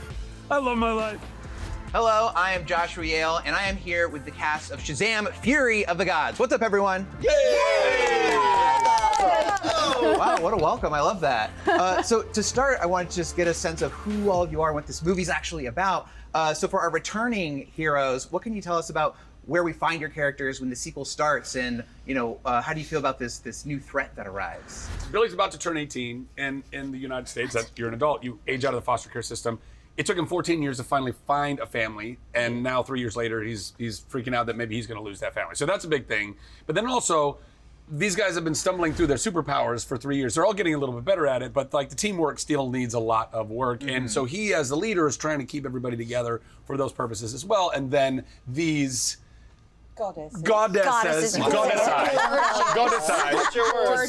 evil, not villain, goddess come down to, go ahead, now you can explain your part. Yeah, well, we come here to avenge our father, and we are trying to bring balance. Yes, yes, which is very important. Which have been stolen by these superheroes. Oh, so that's what your characters are so furious about. Yes, the Fury. That's the Fury. That's right. Putting it together. Yeah. Okay. We are furious. We're a little peeved. So what are your characters' names, these new goddesses? Like, what are their names? Like, what do they do? My name is Hespera, and I have two sisters. Calypso and Anthea. Yeah, what threat do they pose? Like what kind of powers do they have? Well, can you imagine gods coming down to Earth and with all of their strength and all of their power, and angry, as I say, angry, wanting to reclaim the powers that were stolen from them, so they can cause absolute havoc, and they do. To give you specifics would be spoilers. Well, there's certainly a lot of havoc Listen, in the we trailer. break a couple, 2-3 things. Yeah, 2-3 2-3 things Just we put break. it on That's my it. Invoice us. Yeah. And what's Freddy up to in the sequel? Freddy is, well, as you'd imagine, I think that he's still kind of a aloof little goof. But he's kind of, developing or trying to develop a social set of ammunition. But also, he's still very much obsessed with his superhero aspect and is very obsessed with it and wants to harness those powers. But I don't know if he's doing it in the right way. So he's still got some lessons to learn, some mistakes to make in order to grow. And don't we all? Don't we all? Well said. Thank you. Yeah, Thank you. I was really nervous for that. Thank you. I'm proud of you. Think of aloof goof. I do that. Yeah, he does that. He's like a rapper. Sometimes it works out really well. Sometimes it gets me into big trouble. So the IGN community is very excited for this. I have some fan questions I wanted to ask you. This one's from Wrighton, and he says, what's your favorite part of working on a DC movie? I think you're kind of living every kid's dream. Yeah. We're living our own dreams, but also we're part of a world of escapism that a lot of people immerse themselves into to escape reality. And so getting to put on the suits and getting to really just go to set and play both with each other and just on a set with a bunch of magic. It's an incredible thing. The kind of production it is, the size of the production, the kind of effort that's put into the production that probably does come out of the DC sort of world because people enjoy it so much. That's an amazing thing to sort of be a part of. And I would also add that it's a very exciting time, I think, right now, because we made a really good first effort in Shazam, and I think. And I know I'm biased. I don't know how much more biased you can be if you're the titular character, but this second movie is even better than the first movie. It is, objectively, I think it is. I think so too. And I think that's really exciting. I think it's really exciting to be able to provide fans something like that, because a lot of times sequels, though they try as they might, they end up losing the essence of what made the first one special, and we did not do that. We maintained protecting that nugget of humor and heart and charm and everything that made the first one special. And we're able to get some more money in the budget this time, and then produce around that and make it, bigger and better, but not different in a way that loses touch with that. Yeah, like The Godfather 2. Yeah, like The Godfather 2, like Empire Strikes Back, or any other great sequel. But then even beyond that, though, I would say though that knowing that we've been able to make something that's really special, and knowing that our producer boss Peter Safran and James Gunn are now our new bosses, and they're wonderful and talented, and I think we get to be a really special part of the DC universe moving forward. That's all really cool. So, kudos to all of it. Yeah. That's awesome. Tom wants to know, who are your favorite superheroes growing up? Ash? Superman. Yeah. I grew up idolizing Superman ever since I was little. Yeah. Rachel?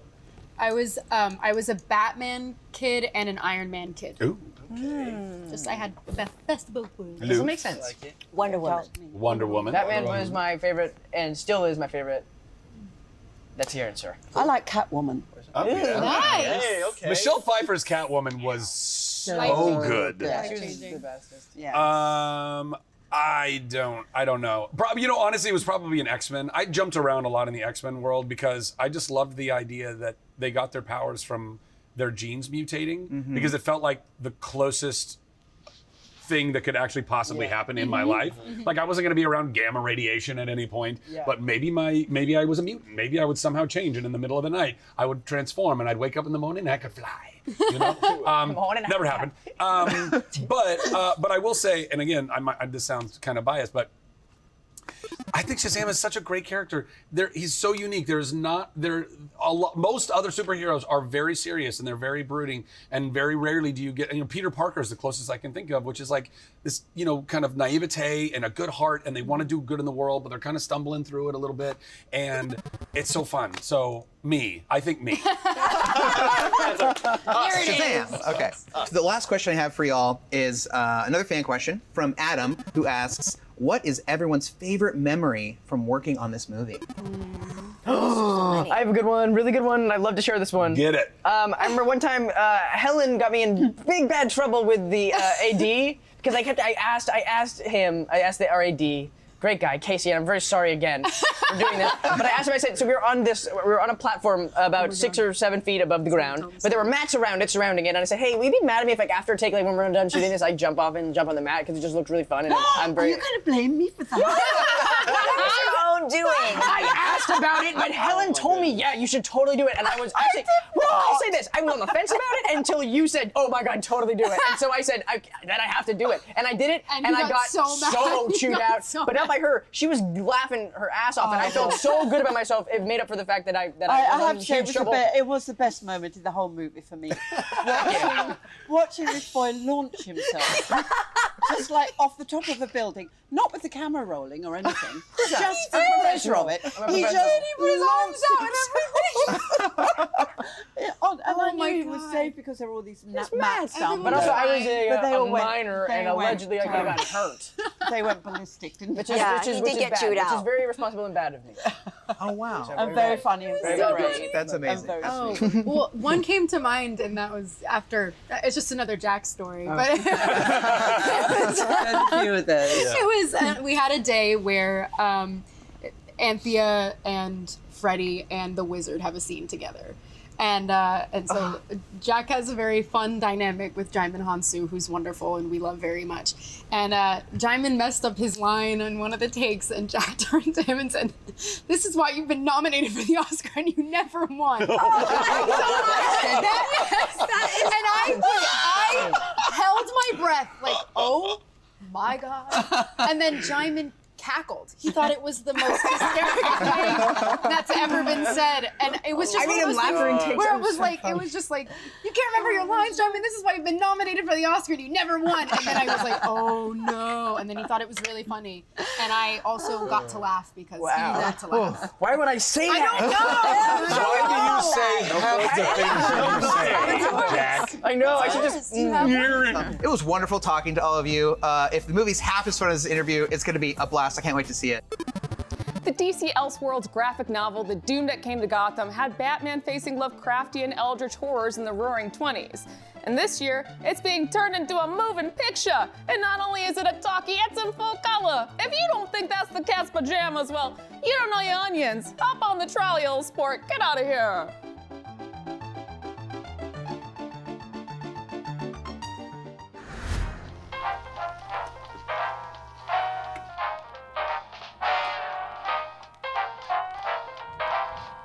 Short party to Argo.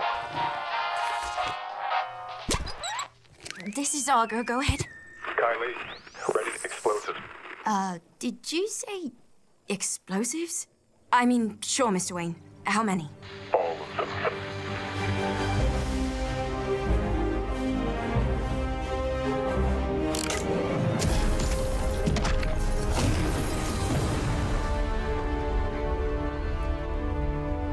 Woo!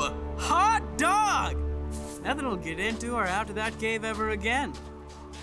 You sure sealing it off was wise?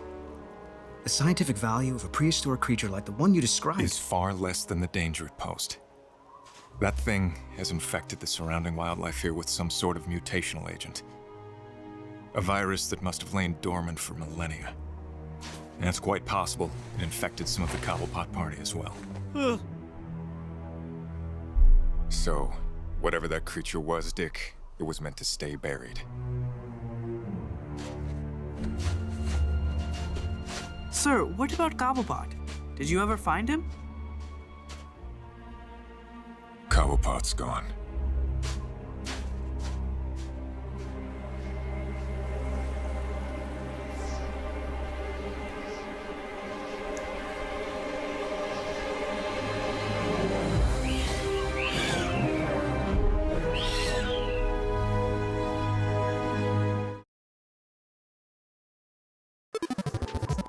That mix of comic and cosmic horror was Batman: The Doom That Came to Gotham. Still to come, the cast of Creed 3, but right now, a quick break. IGN FanFest will return shortly.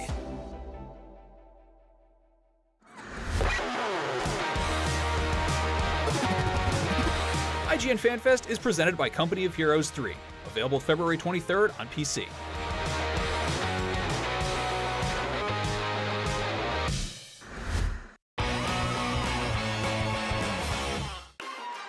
Tune into IGN 1 on your smart TVs for the latest news on your favorite releases, gameplay exclusives, and all the entertainment you can handle. Cinefix on IGN 1, your friendly Friday night home for film fanaticism. You're watching The Weekly Fix, ready to fill you in on anything you may have missed in the world of gaming and entertainment. Welcome to Should I Play This? This is what to watch here on IGN 1. Find it all in one place for free on IGN 1. They turned into a network. Who knew? This is cool. It looks really appetizing, and I want to eat it.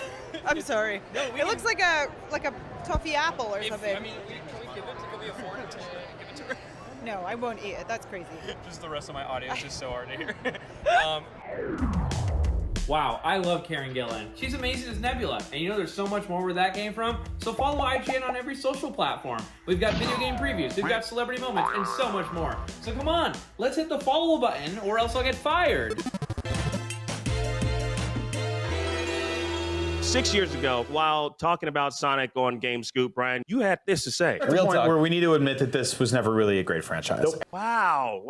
It was never really a good franchise, huh, Brian? Well, I'm sorry. We're well over, believe it or not, 100 Sonic games, 2 movies, a long-running comic book series, and 6 shows. When you besmirch Sonic, you besmirch everyone associated with Sonic, okay, Brian? Brian, I want to present you with this. I will hold that L.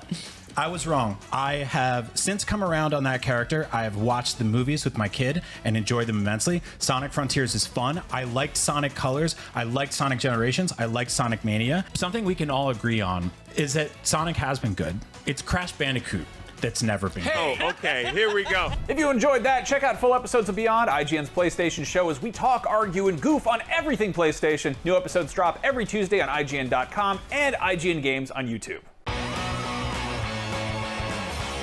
I'm Jeffrey Vega, the host of IGN's TikTok, and TikTok is my favorite platform. I promise I'm not just saying that. There are so many different communities beyond gaming, entertainment, sports, music, lifestyle, just to name a few. And when they intersect, mwah!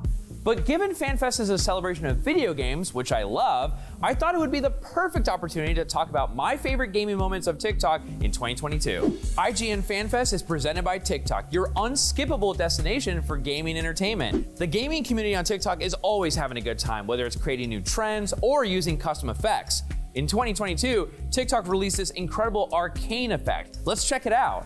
This filter makes you look like a character from Arcane. Oh. I'm not Piltover's dog. Boom. Headshot. Another effect that completely took over my feed was the Genshin Impact effect. For those who have seen this, and I'm sure many of you have, the sound alone is enough to make you smile.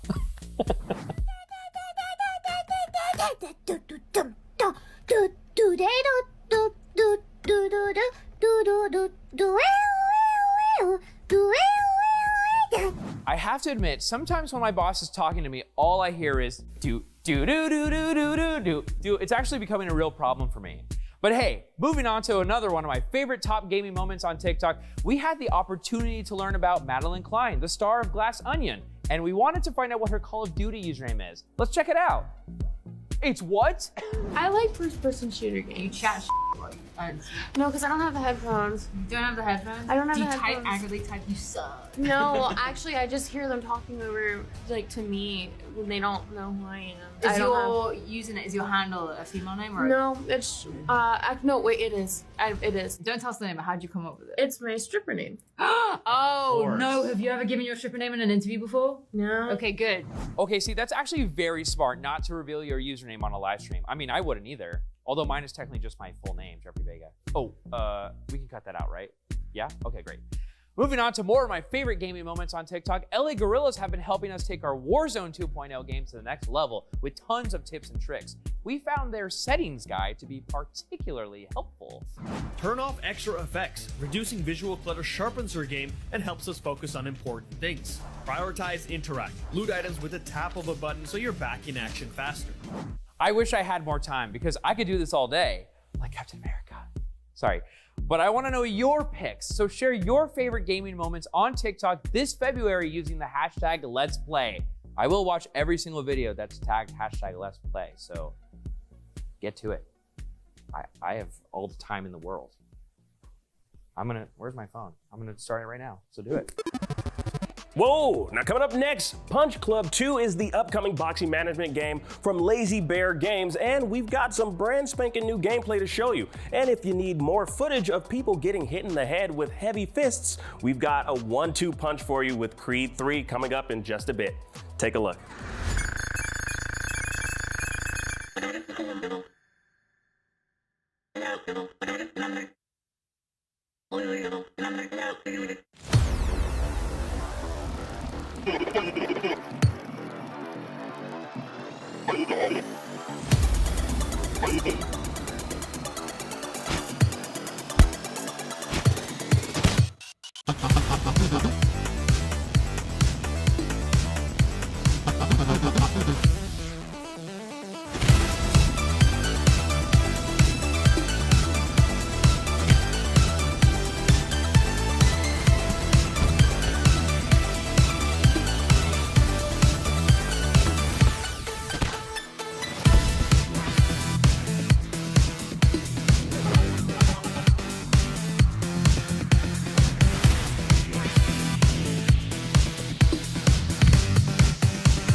I need you to let go of your fear. Let go of the guilt. Let go of whatever was and walk into what is. I feel those chains are breaking, yeah. Hello fans, friends, and fighters. I am here in the ring, about to go a few rounds with the talent behind Creed 3. I'm not going to pretend they're not sitting right in front of me. Hello, Mr. Jonathan Majors, Ms. Tess Thompson, and Mr. Michael B. Jordan. It's a pleasure to speak to you. It does sound adversarial. I'm so sorry. I'm more, yes. This is very exciting. That was the best intro in the world. Oh, let's go. I know we said we're going a few rounds, but I'm in your corner. The questions are the ones we're going to knock out. So. Ooh, bars. Oh man, this is what I'm talking about. This feels great for me. Just all the fans out there, this is a highlight. Well, let's start. Firstly, Michael, obviously you are taking on the heavyweight job of being the star and the director, your directorial feature debut. What's that transition like for you? What's that going, and why now? What was it always a goal to be a director? I think the idea of directing first got incepted in my brain right around the time I made Fruitvale Station with Ryan. I think it was the first time I actually saw a director my age that looked like me from a similar place, you know, conducting and directing a feature film, you know? And so I think it didn't seem too far of a distant dream anymore when I was able to see it up close and personal. That's what's up, bro. Take it easy, man. We celebrating tonight then. Can you not be late? Don't even worry about that, man. Just answer your phone. Be safe, bro. Yep. So I think that seed started to, you know, grow over the years, and you know, telling a story of Adonis Creed and his family in that world is something that I knew very well, and I just felt comfortable doing it, you know, and obviously I felt protected. It's a talented cast, you know, obviously Tessa Thompson has been there from day one, and I felt protected in having very talented actors around me to help help me do my job as well. And having Jonathan come on board was a huge deal, and it was the perfect time.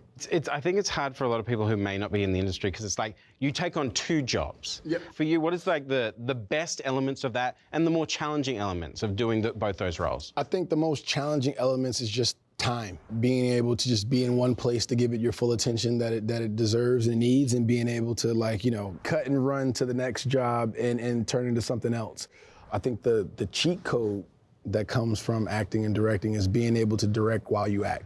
To be able to be in the middle of a scene and make subtle adjustments in blocking or movements or, a line to get certain reactions that I need, that I know I want on the other side. So those are like little, the little things that add up over the course of a film. And is that something you could do from watching Ryan, or is that something that was a benefit of you being on camera for so long? I think from being on camera for so long, but then also tapping into actor-directors, that I know have done that before, and actually took the guilt off of me. For not completely wearing one hat in a scene at any given point in time. So I think giving me the it's okay to watch a little bit. While you're in a scene without disrespecting your scene partner, I think was the balance that I managed in the beginning, but midway through, we fell into a rhythm and a groove. Well, my next question, right? I've go for it. So I'm sorry, I was actually curious. I love that. Yeah, no, that's perfect. But Tessa, obviously, you were the scene partner for the first 2 films and the third. Yes. And what's that transition for okay, so we're scene partners, and now you're telling me or guiding my performance in the third one. Yeah. He didn't really guide me that much, honestly. I just kind of show up and do my thing like I normally do.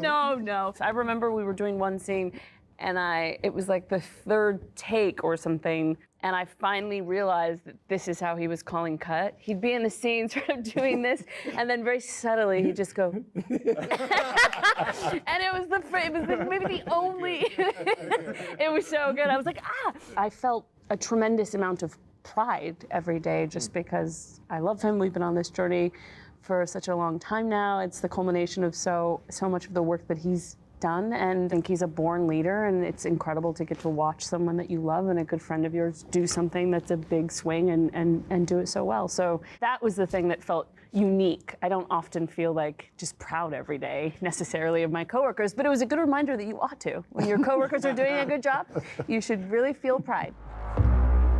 Hey, my man, can I help you? Let me get an autograph. Nah, I ain't signing no autographs, but you get off my car. You don't remember me, huh? Damien.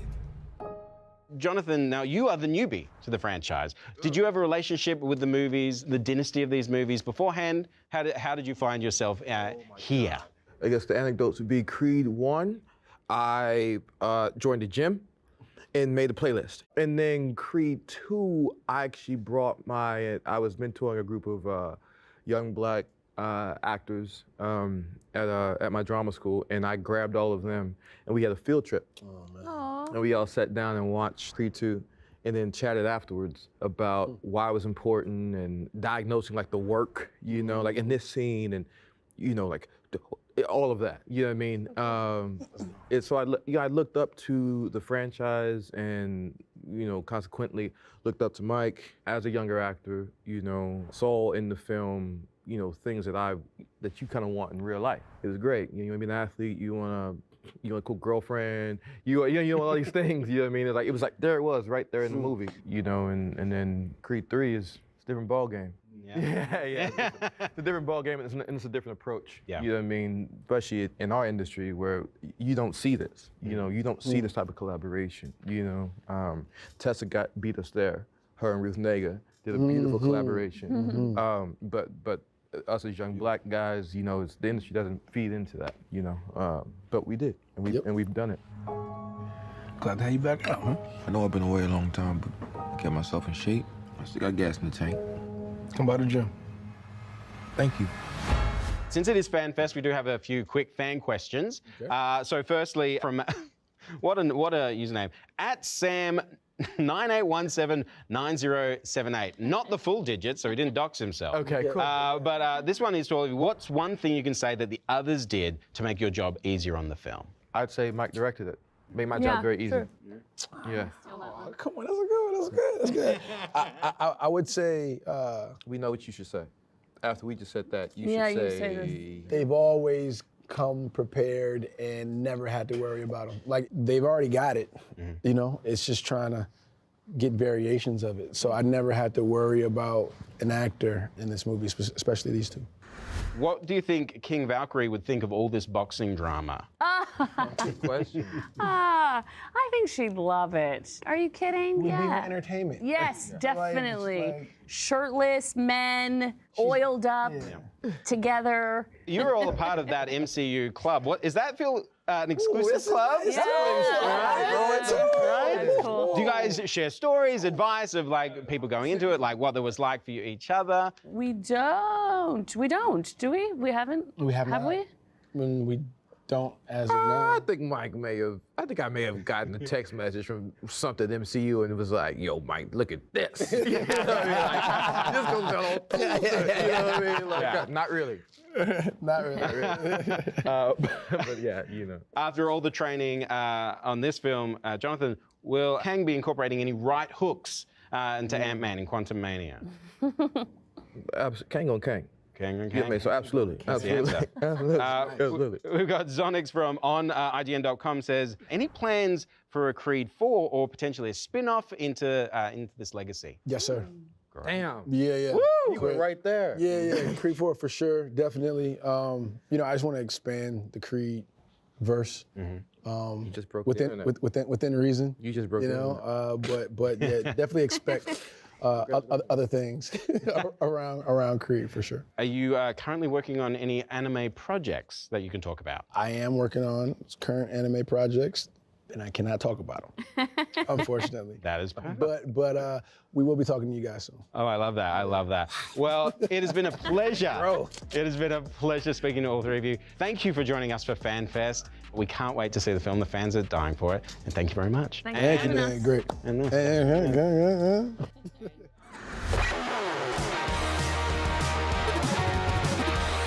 IGN FanFest is presented by TikTok. Share your favorite games and all the ways you play this February on TikTok using #Let'sPlay.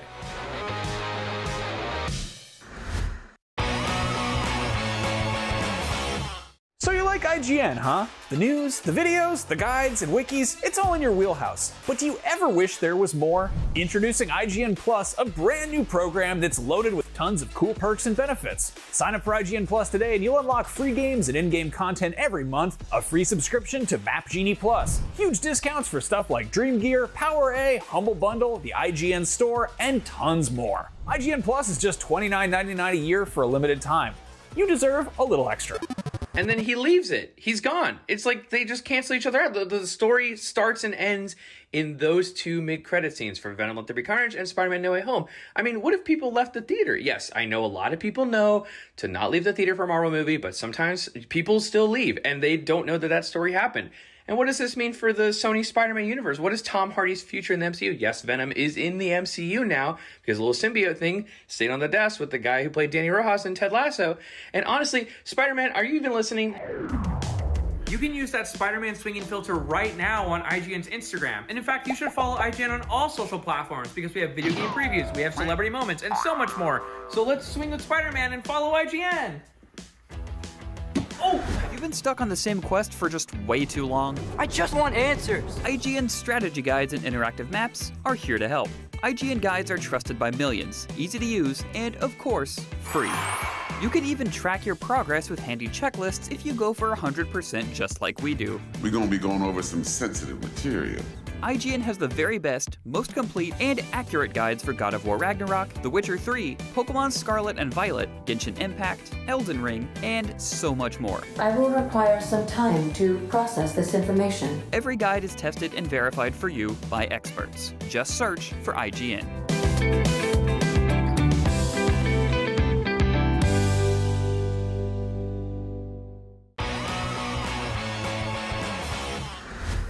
FanFest is a celebration of all the things we love, from movies, TV, and of course, video games. As you may have heard, PlayStation 5 consoles are back in stock while supplies last, and there are tons of ways to take your gaming experience to the next level with it. Presented by PlayStation, bringing you the extraordinary. PS5 features lightning-fast loading with an ultra-high-speed SSD, deeper immersion with support for haptic feedback, adaptive triggers, and 3D audio. On top of enhanced hardware, the latest generation of consoles also ushered in a renaissance of innovative controllers that allow players to discover a deeper, highly immersive gaming experience. PlayStation 5's DualSense and the brand new DualSense Edge are prime examples of how elevated these new accessories can get. Depending on which PS5 games you're playing, the DualSense wireless controller has the ability to bring all the on-screen action to life in the palms of your hands through features like haptic feedback and dynamic adaptive triggers which simulate environments, weapons, and in-game actions. Plus, you can chat with friends online with a built-in microphone that's all integrated into its iconic and comfortable design. The new DualSense Edge wireless controller allows you to perfect your gameplay by creating your own custom control setup to fit your unique playstyle. Built with high performance and personalization in mind, features like mappable back buttons, adjustable triggers, and changeable stick caps allow you to craft your experience so you can play your own way.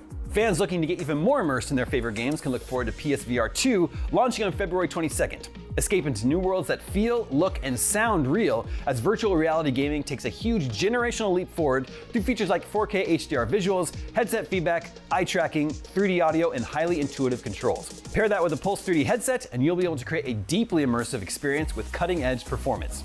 PlayStation 5 and its accessories allow you to experience an all-new generation of PlayStation games, and if you're looking to expand your gaming horizons, check out PlayStation Plus to get access to hundreds of titles. There's 3 memberships to match your needs. The Essential membership lets you check out new games each month, exclusive discounts, and more. The Extra membership includes everything in the Essential membership, plus a huge game catalog including the Ubisoft Plus Classics library. Finally, the Premium membership gives you everything in the Essential and Extra memberships, plus game trials, the Classics catalog of great games from previous PlayStation generations, and tons more. Make sure to check out the PlayStation Plus Festival of Play, running through February 24th, to get access to a free online multiplayer weekend starting tomorrow and tons more bonuses. You can win digital collectibles by completing new PS Star challenges, enter in esports tournaments for a chance to win 3 months of PlayStation Plus, and dive into your next adventure when Horizon Forbidden West joins the game catalog for Extra and Premium members on February 21st. Or if you'd rather face the fury of the gods, you can try God of War Ragnarok right now as a game trial available for premium members. On top of all that, PS Plus subscribers get double the regular discount on PS Store purchases from February 15th through the 1st of March. Get 60% off games like FIFA 23 and Gotham Knights and half off The Witcher 3 Wild Hunt. 2023 is shaping up to be a huge year for PlayStation fans. Stay tuned for more FanFest goodness, and for everything else PlayStation 5, you're already in the right place. IGN. Hey, welcome back to IGN FanFest. Now, based on the title alone, bare butt boxing sounds pretty self-explanatory, but turns out it's actually even weirder than the name implies. Now, let's check out Bare Butt Boxing, the free-for-all party brawler on PC and consoles.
That was a look at bare butt boxing right here on IGN's Fully Clothed FanFest. Up next, a game that involves some roughhousing where everyone's rear end is discreetly covered with clothing of some variety, but don't worry, there are plenty of folks involved who just refuse to wear shirts. Here's an exclusive look at AEW Fight Forever with some larger-than-life help from AEW wrestlers Evil Uno, Danhausen, and Nyla Rose. This bout is set for one fall. Man, this should be one hell of a singles match. Introducing the champion, Hangman Adam Page.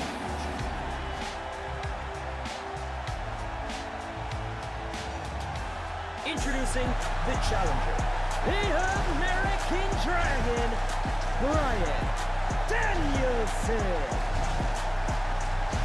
Well, I didn't watch it with a stopwatch, Tony, but what happened at the end is that Hangman Adam Page landed that buckshot lariat, and had he had about 5 extra seconds, we wouldn't be having this rematch here tonight.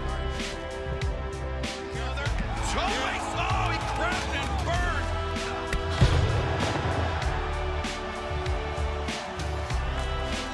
Hangman Adam Page, no man's land. Oh, never looks. Danielson. Oh, wait a second. Here it comes. Hangman Adam Page, buckshot once again avoided. Psycho knee.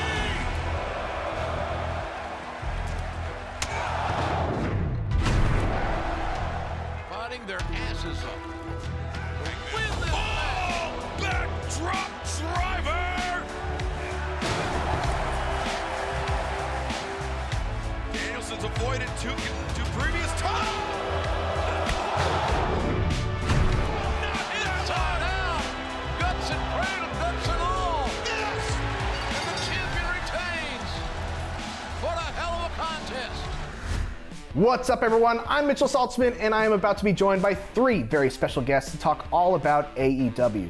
First up, he hails from someplace far away, claiming to stand at 6 feet, 7 inches tall, and weigh over 300 pounds. He is very nice, very evil, Danhausen!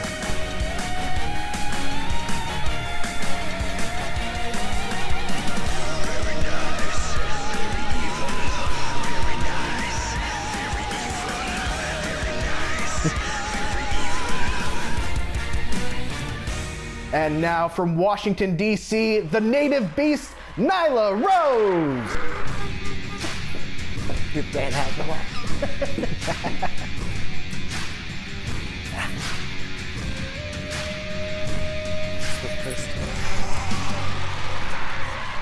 And finally, representing the Dark Order, Evil Uno. Join the Dark Order.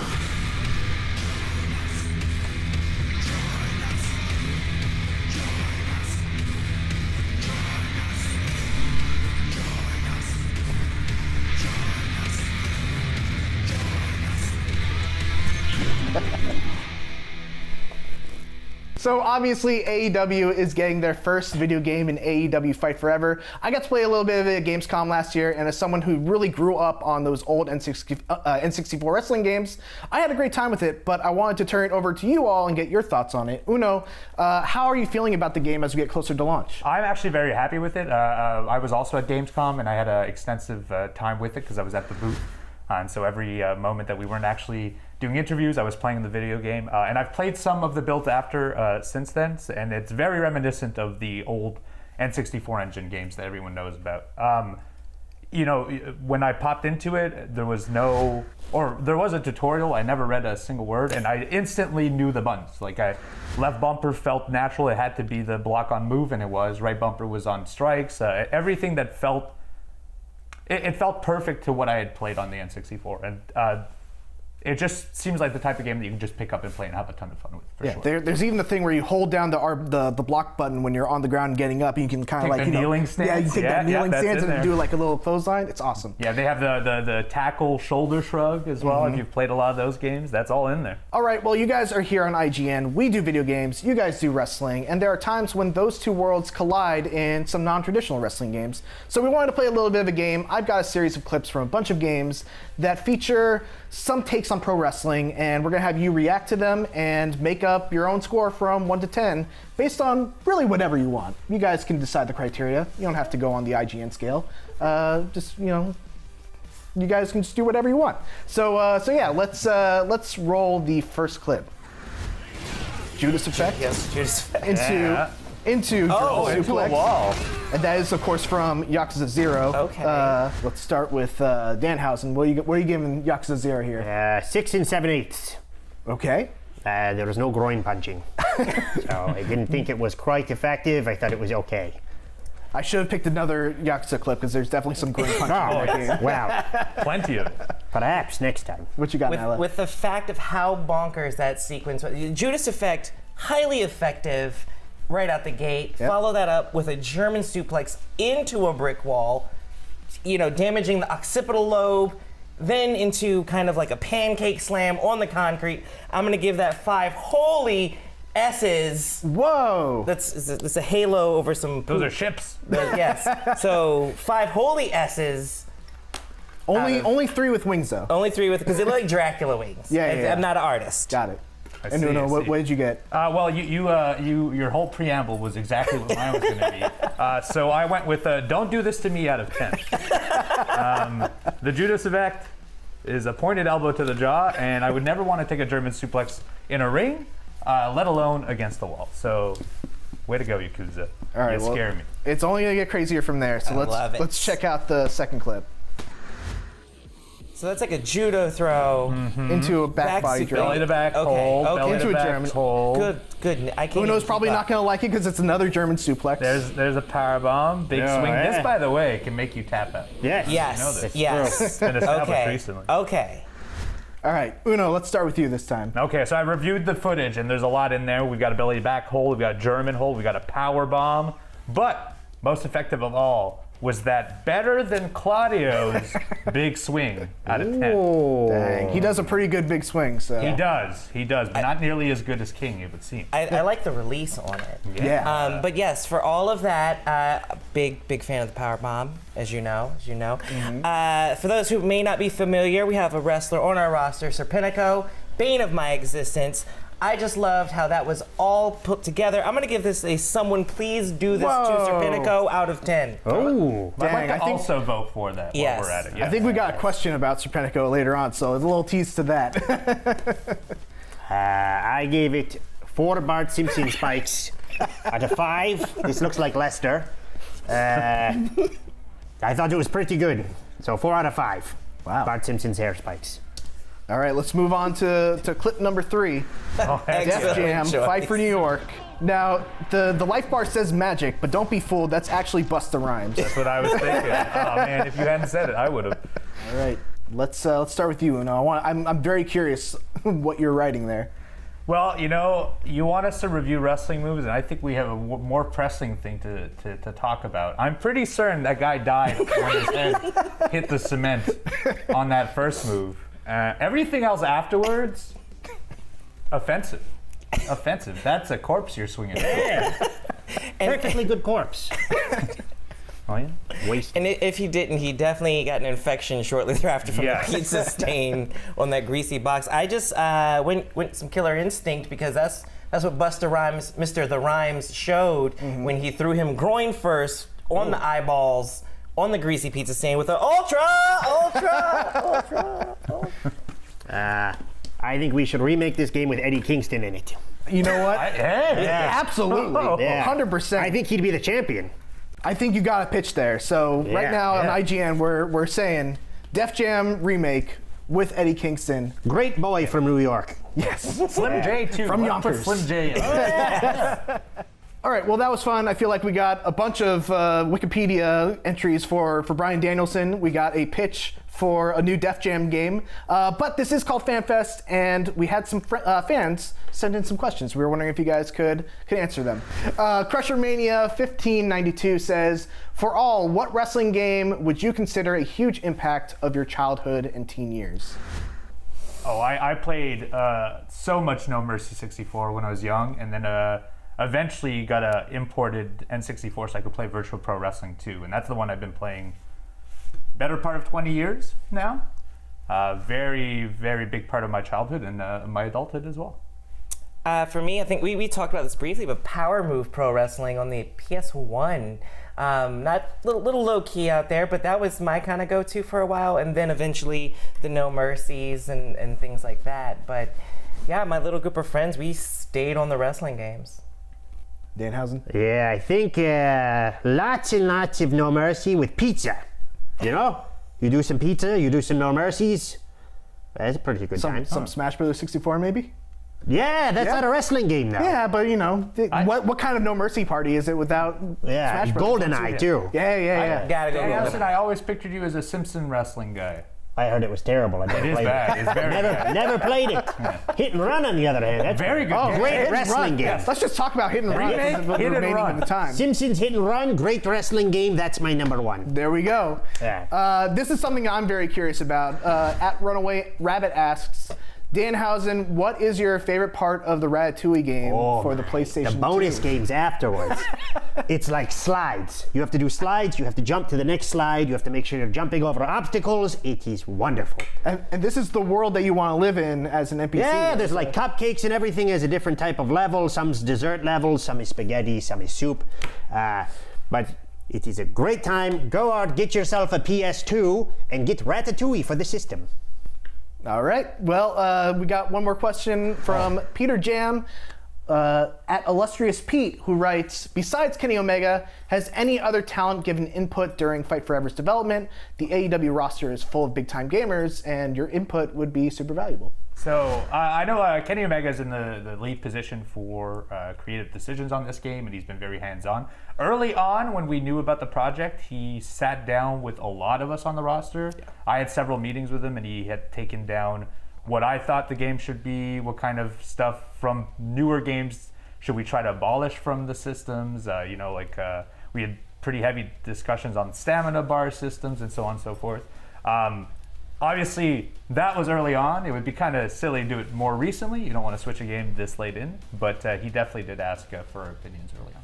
That, unfortunately, is all the time we have for today. Danhausen, Nyla, Uno, thank you all so much for joining us. We're excited for AEW Fight Forever. Hopefully you are too. And make sure to catch AEW Dynamite every Wednesday on TBS, Rampage on Fridays, and you know what? For all these guys, check out AEW Arcade on YouTube and Twitch as well. And for everything else, keep it right here on IGN. Bye-bye. Everyone is stealing my salute and I don't like it. I want to leave.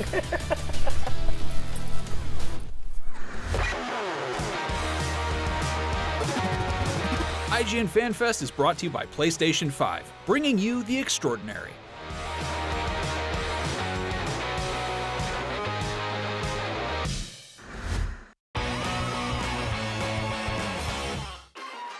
Tune into IGN 1 on your smart TVs for the latest news on your favorite releases, gameplay exclusives, and all the entertainment you can handle. Cinefix on IGN 1, your friendly Friday night home for film fanaticism.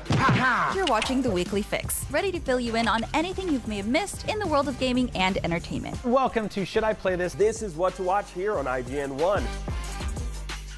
Find it all in one place for free on IGN 1. They turned into a network. Who knew? Let's go.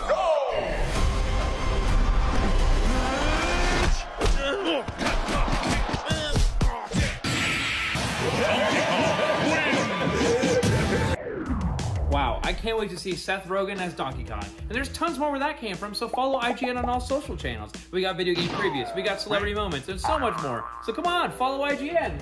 Whoa! So you like IGN, huh? The news, the videos, the guides, and wikis, it's all in your wheelhouse. But do you ever wish there was more? Introducing IGN Plus, a brand new program that's loaded with tons of cool perks and benefits. Sign up for IGN Plus today and you'll unlock free games and in-game content every month, a free subscription to Map Genie Plus, huge discounts for stuff like Dream Gear, Power A, Humble Bundle, the IGN Store, and tons more. IGN Plus is just $29.99 a year for a limited time.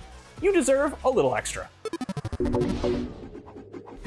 I love Splinter Cell. Conviction, which is probably my least favorite in the mainline series, only because it's more of an action game than a stealth game. But you're right, it is more actiony. And you know what? I like that, Ryan. I think it's cool to have big moments where you can execute everybody in a room. It's not an action game. You can bust in, execute everybody in a room that you've marked. I had to stop myself from cursing. But if you want the Splinter Cell Look experience, how dumb that is. It's awesome! Get ready for the Newtonian flow! Let me show you how it's done. Let's go!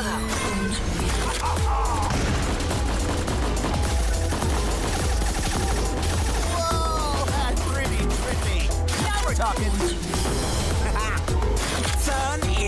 on. This is my jam.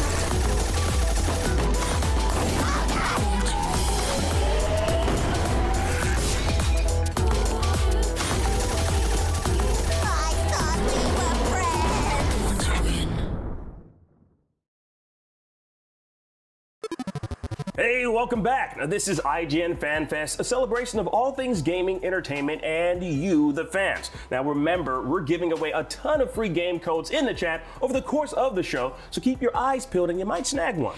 If you missed any of our earlier interviews, remember you can catch bite-sized versions over on IGN's TikTok. And if you want to wishlist any of the games being shown off during FanFest, you can find them all on IGN's Steam page. All right, now, as any pig farmer or veterinary dermatologist can attest, one skin disorder has had a widespread and lasting effect on the pork industry, unlike any other. And it was only a matter of time until someone dedicated an entire video game to the legacy of Hogwarts. Yeah, I'm pretty sure it's about a British private school for child wizards, but you don't have to take my word for it. We got to chat with the game director for Hogwarts Legacy. Take a look. Become the witch or wizard you want to be as you leave your unique mark on the wizarding world. Here, in Hogwarts Legacy. What's up, wizards, witches, and muggles? I'm Damon Hadfield, and I'm here with Alan Tu, the game director on Hogwarts Legacy. Welcome to IGN FanFest. Hi, happy to be here. So how does it feel to finally have this game out in the wild? It feels a little bit surreal. We've been working on this for a really long time. Yeah, but I'm kind of in proud papa mode. I'm really happy with the team, and this was a real labor of love for us to the fans, and so it's kind of an exciting to finally see them be able to interact with it and to start kind of like seeing what the reaction is from everybody that we made this for. Yeah, I can imagine. So Hogwarts Legacy takes place in the late 1800s, which is as far back as we've seen a story go in the wizarding world. What are the most notable ways the game expands on the lore of this world? I'd say right up front, people are going to notice the different faculty, different students. There are some familiar faces just because of the nature of the property. So, you know, Nearly Headless Nick or the Red Baron, like different ghosts from the environment. Peeves is in the castle, so fans can look forward to seeing Peeves, who didn't appear in the movies but was in the books, a poltergeist that haunts the school. I'd say the biggest difference is Headmaster Black. I think we were a little bit mischievous in choosing this time period. We're all familiar with Dumbledore being kind of like the kind figure at Hogwarts that kind of takes Harry under his wing at really important moments. And Headmaster Black is almost the polar opposite of Dumbledore. He's voiced by Simon Pegg, and he's known in lore as the least popular headmaster the school has ever had. And we just said, okay, that sounds fun. Let's put it in that time. So while the game is set long before the mainline Harry Potter series, it's actually only about 30 years before the Fantastic Beasts series. Are there any references to those movies in the game? Not specifically, although there are lots of creatures.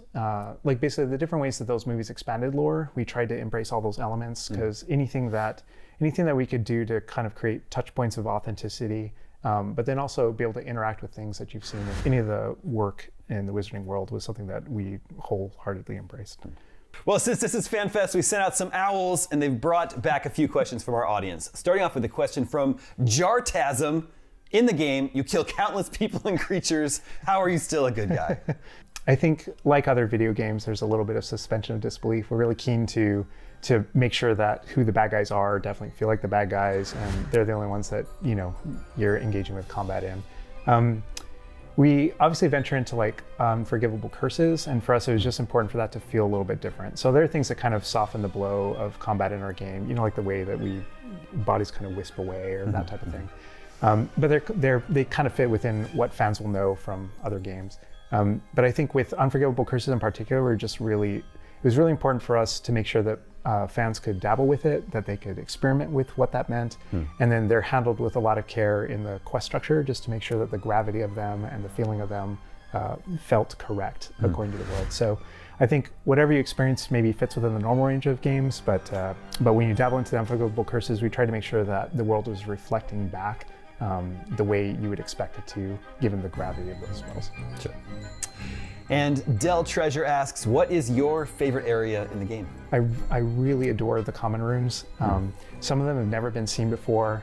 And there's something about, I'm a proud Ravenclaw, and so I've got my Ravenclaw pride. If you catch me, I'll go straight to, I am a Ravenclaw, and I get to my common room and I love it. But I played the game as every house, and whenever I imagine coming in, each one has something kind of special and unique about it. And every single time I come to the common room in the game, the music hits you. We designed special music for each location. There's like a certain nostalgia that it hits, a certain magic that it hits, and as you sit in there and you kind of go, oh, I'm finally here. It's kind of an incredible feeling.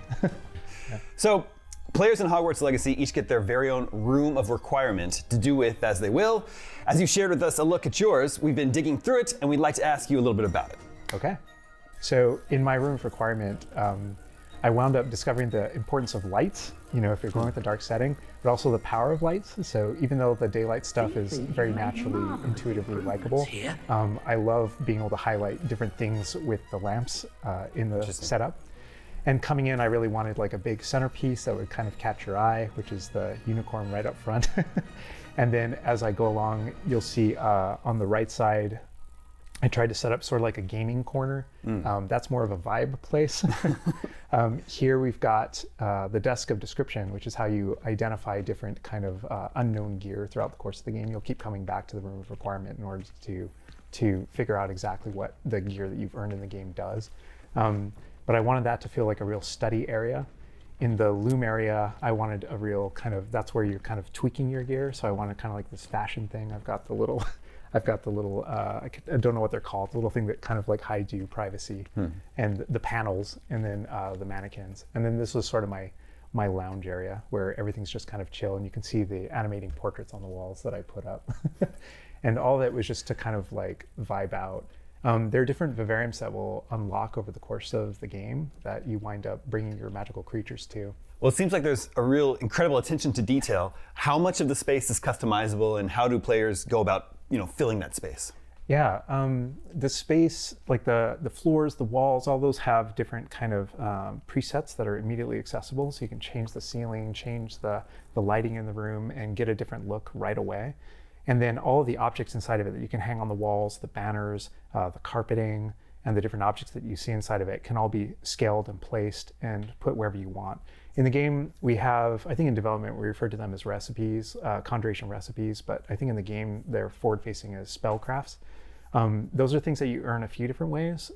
There's a shop called Tomes and Scrolls in Hogsmeade where you can purchase different conjurations. A lot of those are really focused on practical items though, which you're seeing right here.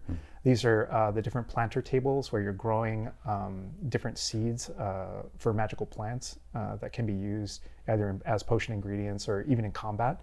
But a bunch of the other spellcrafts for the decorations, those are things that you will discover in something that we call either as rewards for completing your field guide or things that we call collection chests in the game, which we kind of keep track of on your map as you're going through the game.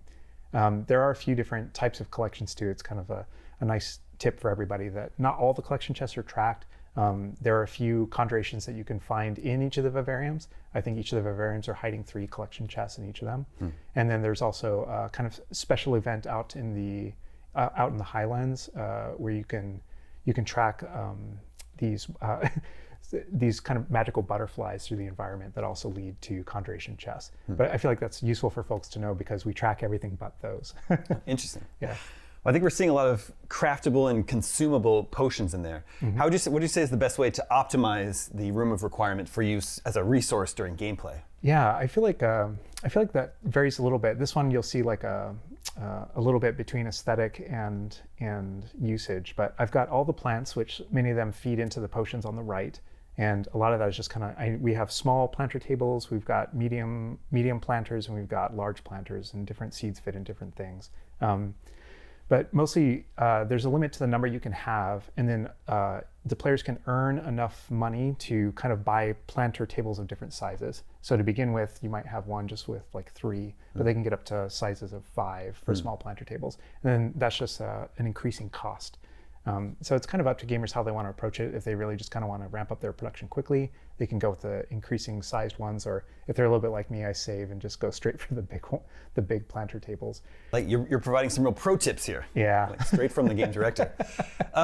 As for the beasts, how important is it to play with various beasts, interact with them throughout the game? Interacting with them, playing with them, that's how you gather beast byproducts, things like feathers and different things. So you always want to, whenever you come in, you'll want to feed and brush your beasts, you play with them. You can see this kind of play, the little fella, we had a little accident in there as we're moving the stuff around. But over each of the creatures, you'll see kind of like a heart and the knife and fork there, and that represents whether or not they're well fed and happy. And so you'll brush them and you will feed them whenever you enter, and each time you do that, you'll be able to extract another byproduct. And there's a timer that sits on them before you might do it again, just so that you're not just kind of sitting there hammering on it. And you also have reasons to return back.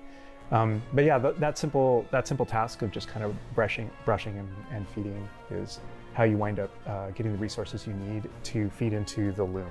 Well, it looks like that's about all the time we have here. Thank you again, Alan, for stopping by, chatting Hogwarts Legacy and all things Wizarding World with us. You can play Hogwarts Legacy now on Xbox Series X and S, PC, and PlayStation 5, and later this year on PlayStation 4, Xbox One, and Nintendo Switch.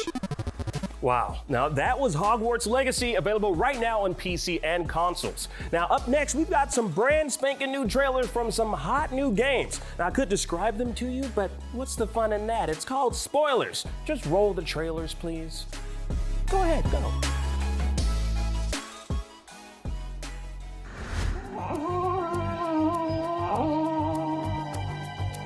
Be the costume girl who sadly was found dead shortly after. Okay. Hello? Oscillating optoelectronics. Boom! I promise you. Holly, I am in fact Patrick Bannon, am I not? Yes, but. Hello?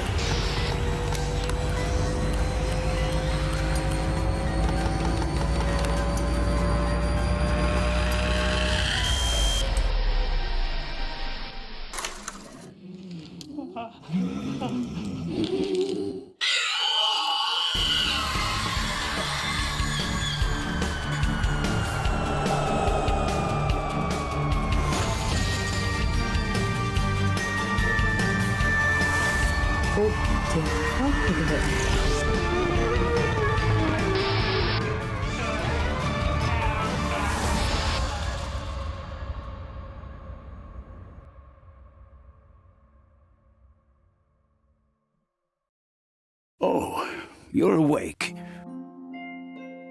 Good. Come closer. Let's talk.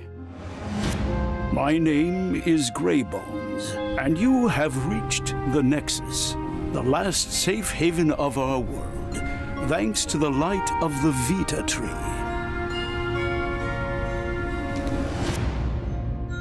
See, you recently died, unfortunately. But you were given a second existence here, in the plane of memory.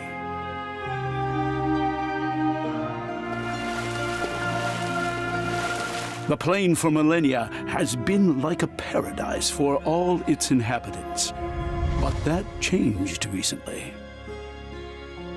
Asim, whom you met, is the current Yellow Guardian. Donovan was the Red Guardian. But he betrayed us. He developed corrupted powers and started wreaking havoc in the plane. See, we need help bringing back peace and lighting the pillars back up. But to do so, we need another guardian. And this is where you come in. You are what we call a Lux. Someone who arrived at the plane while a guardian had fallen. We need you.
Welcome aboard the SDF Catalina, where I, Princess Euphora, Captain and Last Regent, will gather survivors and lead our people to safety.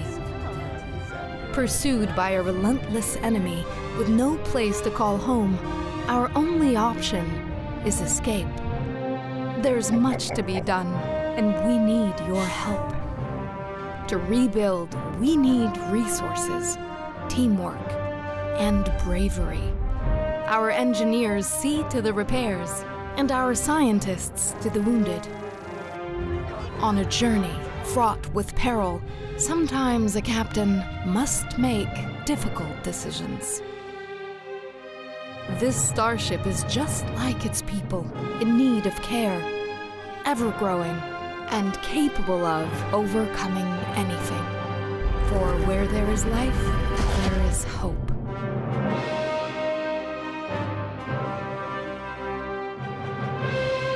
Wishlist now on Steam.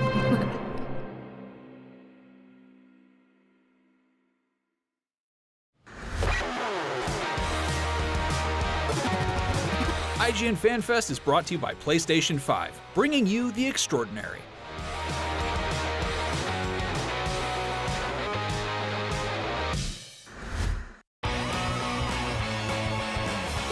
Have you been stuck on the same quest for just way too long? I just want answers! IGN strategy guides and interactive maps are here to help. IGN guides are trusted by millions, easy to use, and of course, free. You can even track your progress with handy checklists if you go for 100% just like we do. We're gonna be going over some sensitive material. IGN has the very best, most complete, and accurate guides for God of War Ragnarok, The Witcher 3, Pokemon Scarlet and Violet, Genshin Impact, Elden Ring, and so much more. I will require some time to process this information. Every guide is tested and verified for you by experts. Just search for IGN. It's over, Anakin! I have the high ground! You underestimate my power! Don't try it!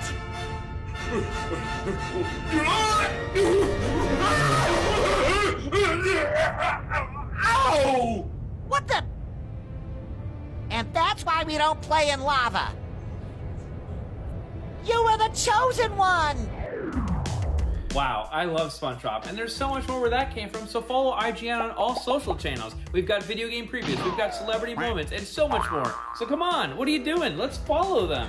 Behind every game, movie, and TV show you love is a wild, crazy, and sometimes unbelievable story. No one is just black and white. From revealing the secrets behind your favorite franchises to solving a legendary video game mystery, I'm coming for you. IGN Inside Stories gives you a peek behind the curtain. If people come to the game now and see what's going on there, I think they'll be surprised. Join us as we dive into hyper-dedicated fan bases, worldwide phenomenons, and the most incredible untold tales in games and entertainment. I said, wait a minute, that doesn't sound so good. It was definitely not what I expected in the best way. Inside Stories, available now only on IGN.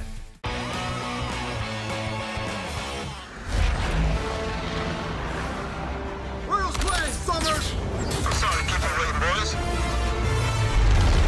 Bombs away.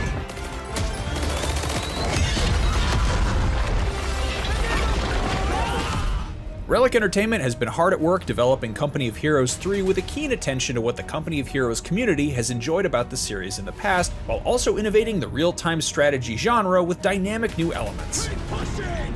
We've got a lot of ground to cover, but here are 5 things you need to know, presented by Company of Heroes 3. Sorry to keep you waiting. Wouldn't start without you. Company of Heroes 3 features the largest launch roster of playable factions for the series to date. The British forces are a well-rounded and resilient army, perfect for new and veteran players alike. The US forces use infantry, light vehicles, and an abundance of tanks to gain the upper hand in battle. The Wehrmacht are a formidable defensive force capable of breaking through enemy lines with devastating counterattacks. The Deutsches Afrikorps are known for their presence in North Africa and utilize an arsenal of mechanized vehicles, which allow them to make a strong impression in the early game. Pair these varied factions with the 14 maps available at launch, and you'll find that both single and multiplayer suites feature an impressive amount of replayability. The city was ours, but our fight in Italy had only just begun. The Italian theater of war is often overlooked in historical retellings of World War II in games. To provide an authentic look at the grisly conditions of Mediterranean combat, Relic Entertainment looked to the hills to elevate the action. Literally. Company of Heroes 3 places emphasis on verticality and maximizing your unit's position to secure the advantage. Take the high ground and give your units a positional advantage by shooting from elevated windows in buildings or down the sloped and winding streets of a mountain village. This tactic can also work against you, so don't let your enemies take these defensive positions before you can.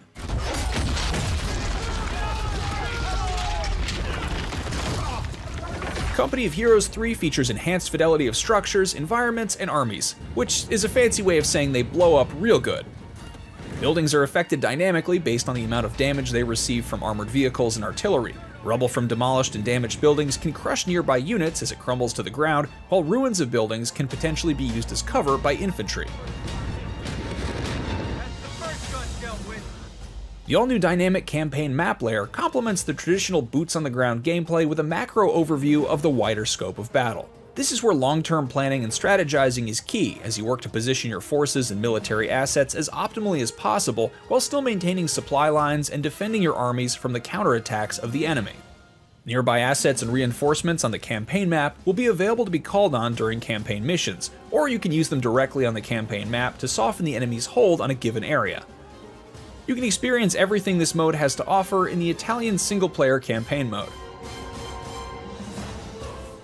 If you find yourself becoming overwhelmed by the opposing forces, pause the game at any time in single-player matches with the full tactical pause feature. This gives you time to get the lay of the land, place orders for troops and vehicles, and queue up a sequence of actions for units. This also allows you to command your units with precision and timeliness instead of scrambling to command multiple groups of vehicles and infantry at once while the clock is running, allowing for new players and strategy enthusiasts alike to experience a new way to play Company of Heroes.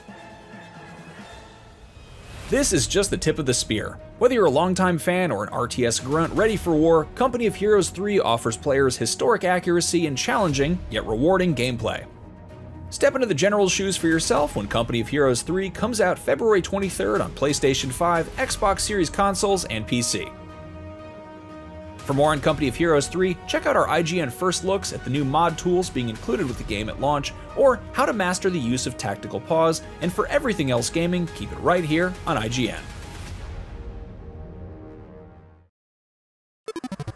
Up next, The Expanse was one of the most revolutionary sci-fi shows in history, and soon it'll be a revolutionary video game from Telltale. Let's take a look at some brand new gameplay from Telltale's The Expanse.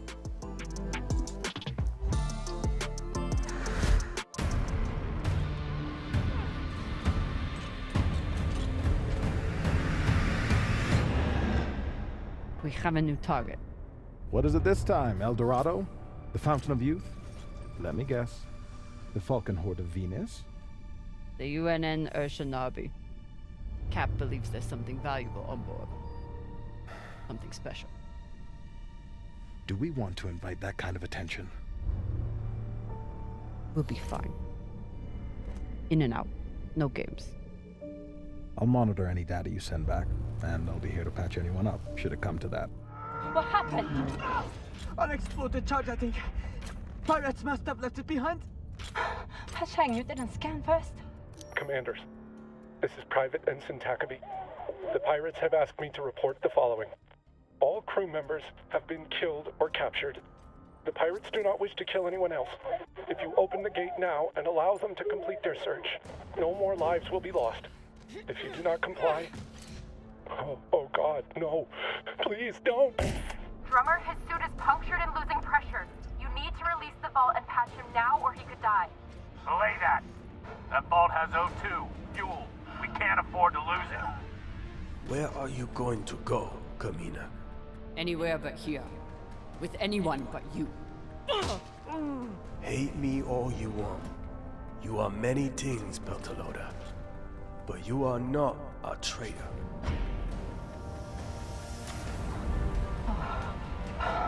Hold on. What are you doing?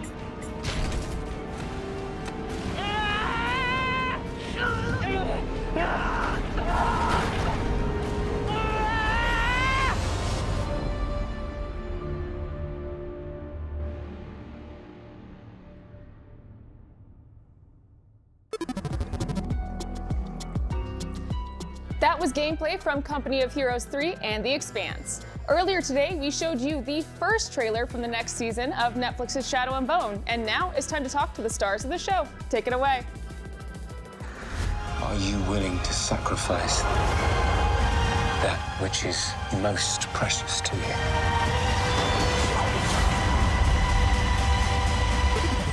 Season 2 of Shadow and Bone on Netflix is finally arriving on March 16th, but why wait until then to get our questions answered when I've got the cast right here? Please welcome Ben Barnes, Louis Tan, Patrick Gibson, Jessie May Lee, Kit Young, Anna Leong Brophy, and Jack Wolf. Thanks for joining me, everyone. Thank you for having us. Now, if you thought you were excited about Season 2 before, we've got something to really get your head spinning. Shadow and Bone fans, your very first look at the trailer for Season 2. Let's check it out.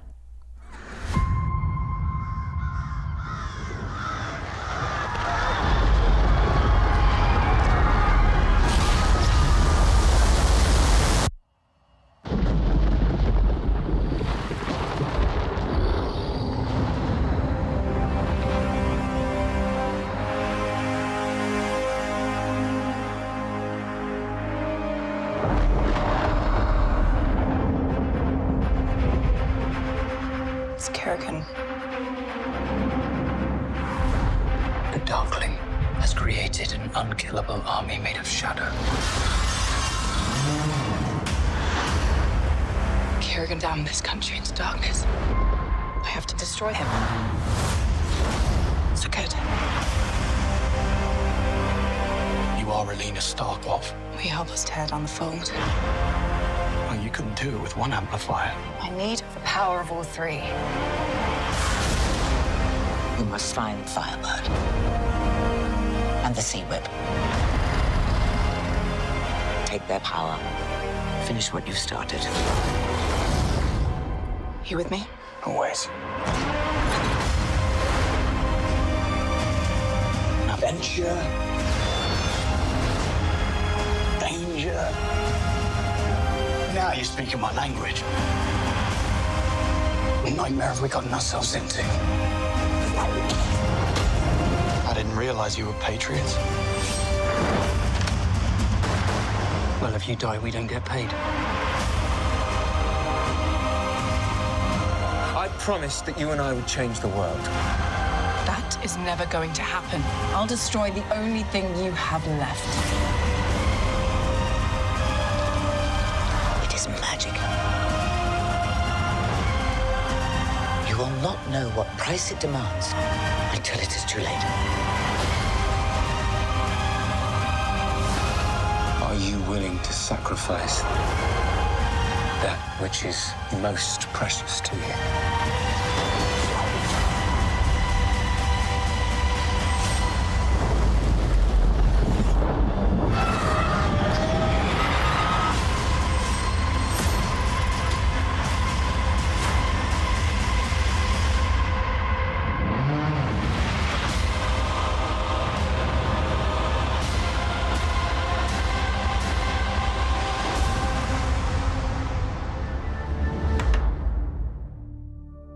Go on, man. What a trailer.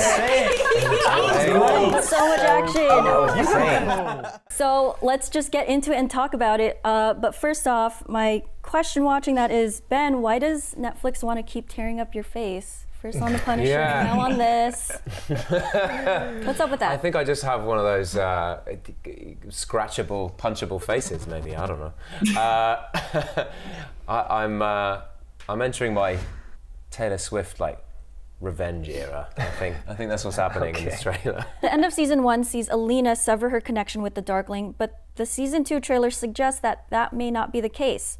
We also see Alina grow into her powers as the Sun Summoner. How will that affect her connection with the Darkling? Oh, almost definitely. If you thought that their relationship was interesting in Season 1, you just have to wait for Season 2, because the way these characters are entwined and the things that they share are pretty interesting. So yeah, I can't wait for people to see how they come together in this season.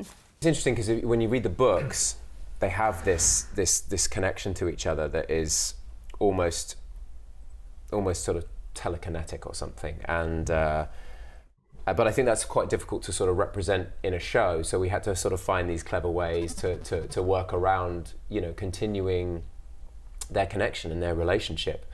Because you know, it's an important part of the show. It's, you know, clearly from the trailer you can see there's more of an antagonist feel. It's more straightforward. I think, you know, the cards are all on the table from the first season. So now, you know, now it's time to just sort of, you know, there's a bit more of a good versus evil vibe. As Alina gains more allies, how will season 2 tackle the brewing conflict between her and the Darkling? Yeah, we've got the 2 warring factions of Grisha in season 2.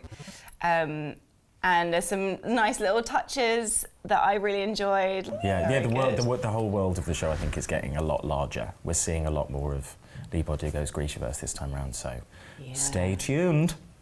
One thing that I really love are, the unexpected allyships that form. There are characters or worlds interacting that you might not have sort of assumed would happen. Some really sort of surprising friendships being made, and it's really exciting actually when you've read the books to then read a script and go, oh my gosh, that character's talking to this character. Like, what is that like? Like, what would that be like? So, for the new actors on the cast, what was it like joining the Grishaverse? It was honestly just so lovely joining everyone. I think even just from like the first time we all met, everyone was so lovely and welcoming and kind. And I think, I don't know if you always get that when you know, everyone had already kind of had a whole year together, and yeah, they really just welcomed us with open arms. It's very, very sweet. It's a very unique experience to be on a set with that many people, that many actors for, you know, a long period of time, working on a very tedious project physically, mentally, and have everybody get along. And it helps so much with the chemistry and just enjoying the process of filming. And I think we all got along very well. I was a fan of season 1. It was intimidating, and they were all babes. Totally. It Just was, absolute it babes. really is like entering a little found family, and like just shooting in a different country and how exciting that is, but also how isolating that can feel, and having people who know the score very well and know tips and tricks, and also are just making you feel so much more like at ease with everything. And I remember my first meetings with everyone, with all of you, really, really strongly. And actually the day that our casting was announced, which is a scary day, we were together. We decided to like do that together. Anna came to where I was staying, and for some tea. And we made a cup of tea, and I wanted to like put like countdown on something really normal. Cups of tea, phones like down, face down on the table, and we just had a very normal, lovely day. And then we decided to be like, okay, we've jumped in. We're in now. We're part of this. It's official. All right, Shadow and Bone fans are some of the most passionate people out there, and they've got questions for you as well. Here's what they want to know. So Anna at RuVids asks, which scene while filming required the most retakes? Wow. Which scene? Paddy? I mean, it certainly wasn't one of mine. No. The one take wonder kid. Anything where you have to sort of fall down, anything where you have to hit the deck hard, they're going to do that 19 times. Just for the torture. That's just the way it they was. Just do that to you, man. We had it on take two, but get him. So for our new kids on the block, we have a question from Magdalena that asks, the new cast members must answer the classic question, Darklina or Melina, and why? Okay, and why? I'm just gonna Genulina straight away. That's my ship. Totally. Sorry. Yeah. Okay. Well, I mean, I'd like to get behind that as well, to be honest. I mean, guys, you know, do we really want to put names on things? You know, let's just see where the love flows. This is kind of brutal. I mean, he's sitting right there, but it's gotta be Melina. I'm sorry. How do you feel about that? I couldn't agree more. I love both. I could not agree more.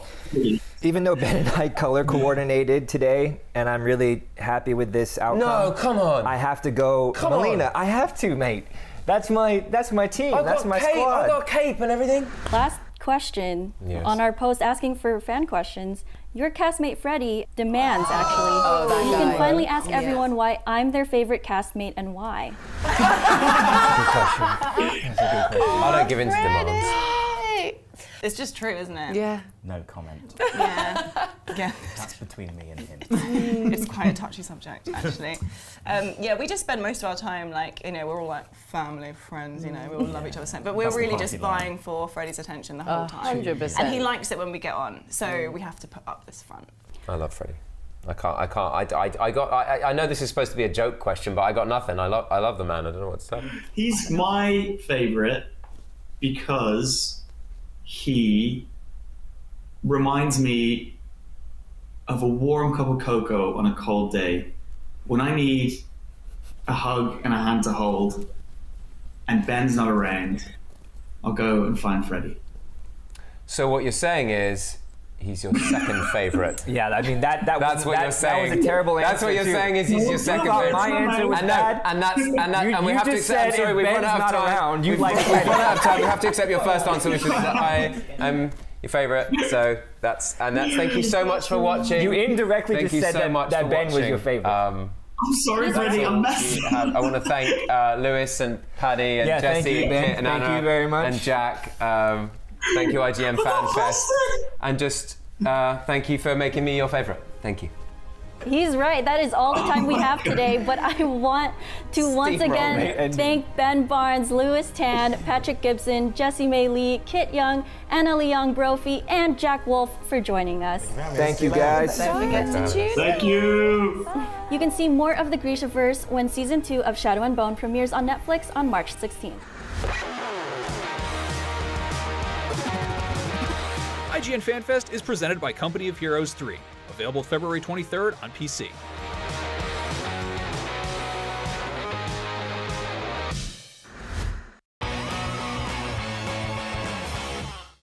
The average Cinefix movie list features nearly 100 different films and approximately 25 minutes worth of wall-to-wall deep dive analysis. To simulate that pace for this 30-second ad, we're featuring 26 different films, and before you say it, no, that math does not check out. We're not math people, we're movie people. We can't even count down from 10 without ending up at, like, 96. Subscribe to IGN Movies and TV for more Cinefix movie lists. Bad at math, great at movies.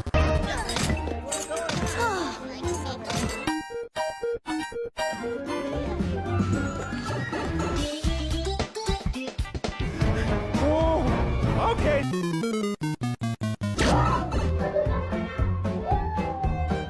Oh, wow. That's actually my ringtone, and there's so much more where that came from. So follow IGN on all social platforms. We've got video game previews, we've got celebrity moments, and so much more. So come on, tap that follow button so I get paid. The IGN Game of the Year for 2022 is Elden Ring, but I want to go ahead and talk about the IGN Game of the Year for 2023, which is, of course, Tears of the Kingdom. Now, you might be saying to yourself, Seth, Tears of the Kingdom doesn't come out for another 5 months. Well, I don't have to listen to you because you're not my dad. Tears of the Kingdom earned its title as IGN's 2023 Game of the Year, basically the moment its 2023 release date was finalized. Mr. Miyamoto, are we going to get a new Mario game next year? Oh, he's nodding yes! Mr. Miyamoto, are we gonna get more DLC for Captain Toad Treasure Tracker? Ooh, good question. That would be wonderful. Oh, He's disappearing.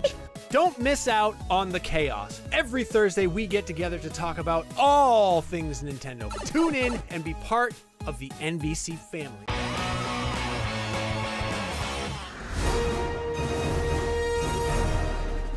You've shown incredible resolve, Trooper, doing your part for the mobile infantry of the Terran Federation.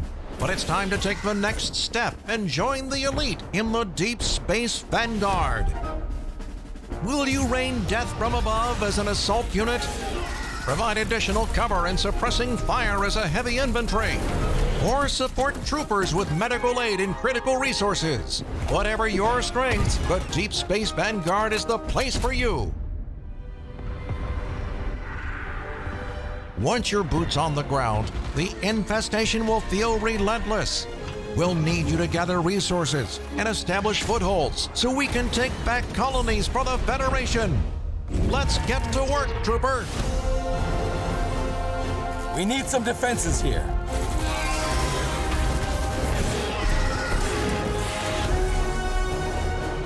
We got contact! Bugs! And remember, the only good bug is a dead bug.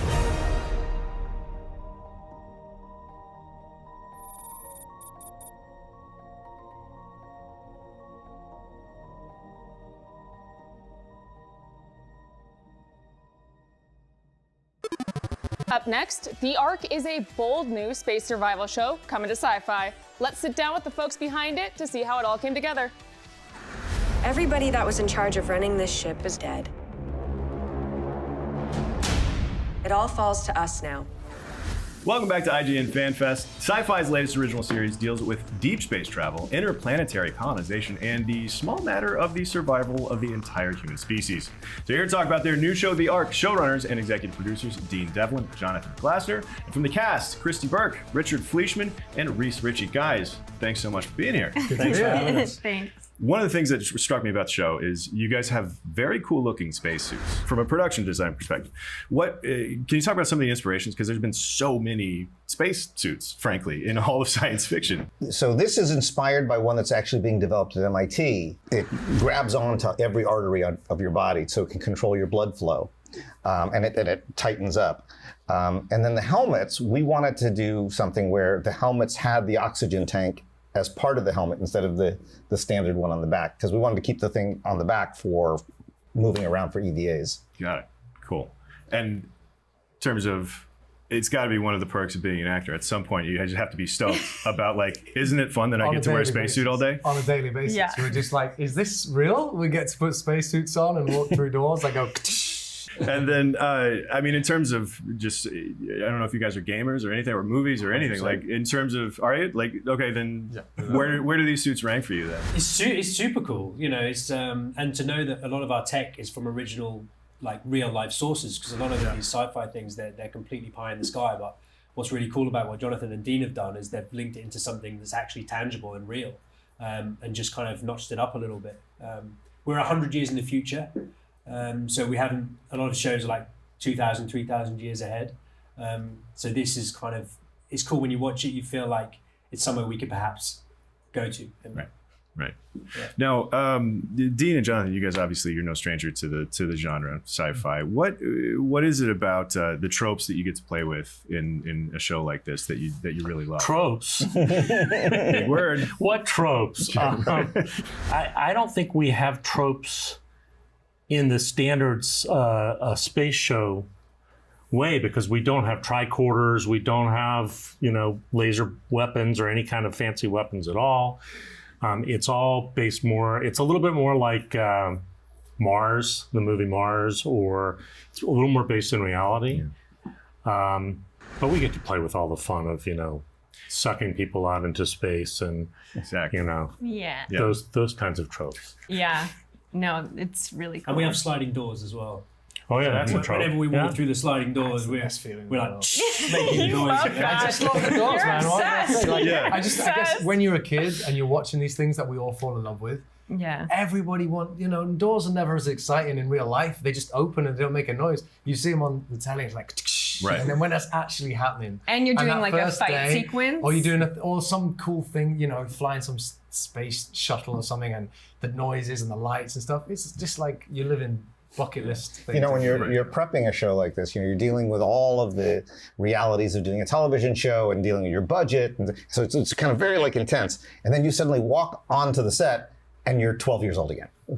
Immediately. So I mean, we're talking too about you know, between spacesuits, and there is some hard science fiction that's being woven into this. You know, and particularly the premise of the show, like Earth is dying and we need to go find a new place to live. And so can you talk about like weaving some of that hard science fiction in with some of like the bigger sci-fi sandbox kind of world that you can do a lot of? There's a lot more freedom to do some sort of more fantastical stuff. How is it to balance a show like that?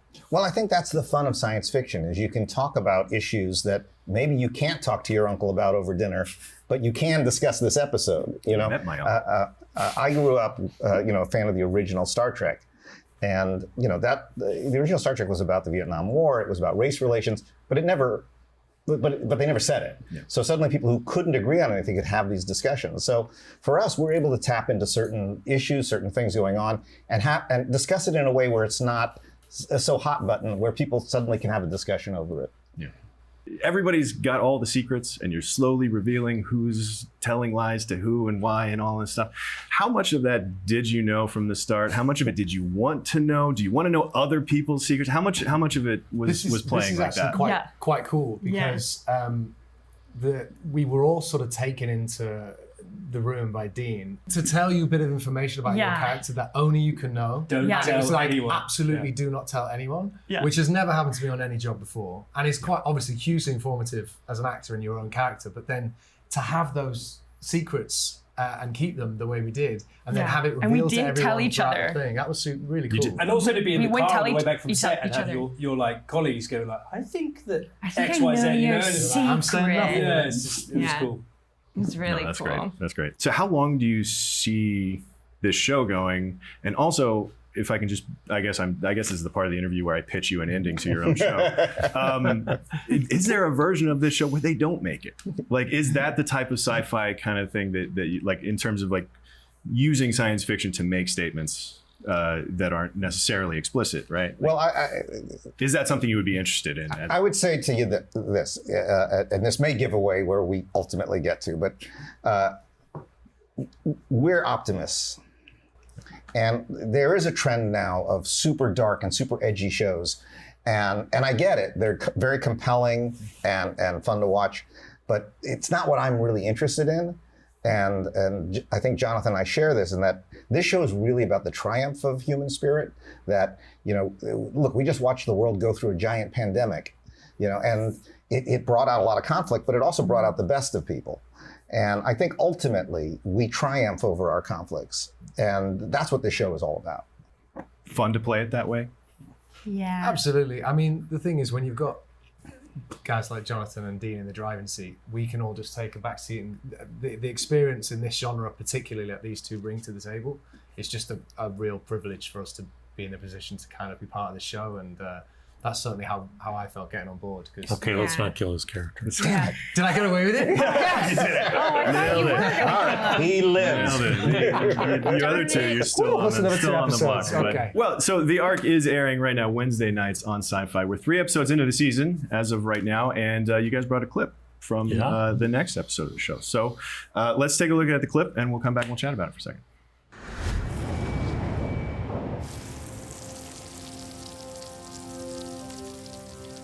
Drought's over. Drink up.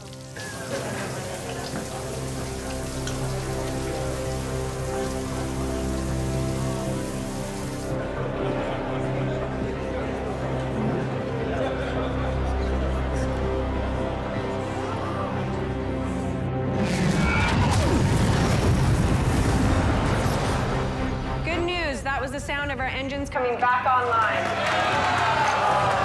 We're on the move. Give us the bridge, everyone armed.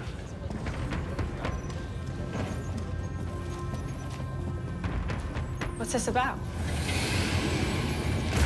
We found evidence implicating a suspect in the murder.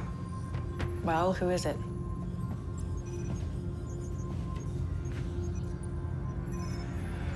You.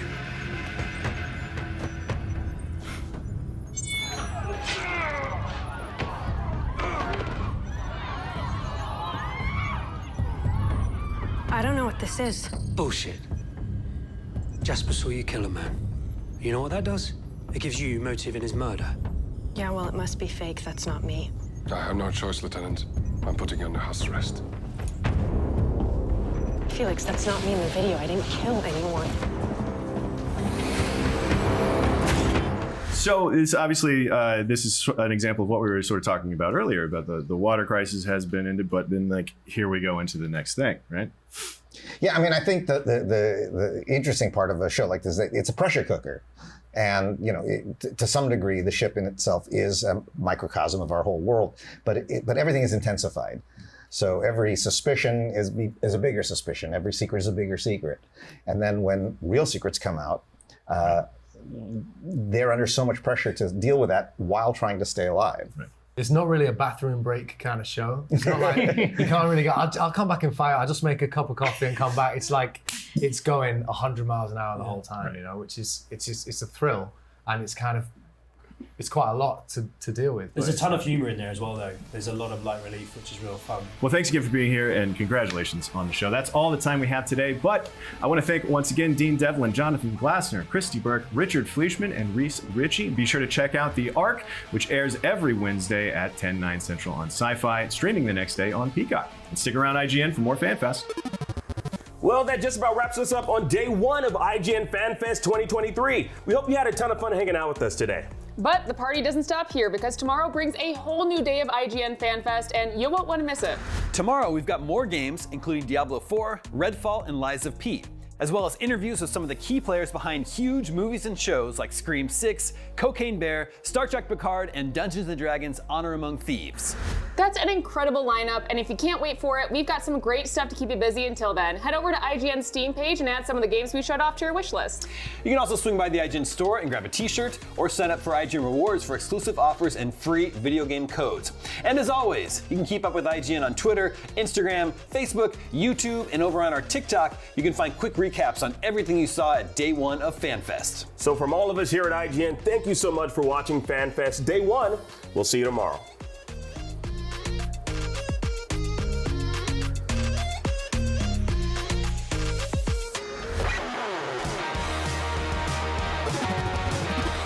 IGN FanFest is presented by The Last of Us Part 1, available on PS5 and PC, rated M for mature.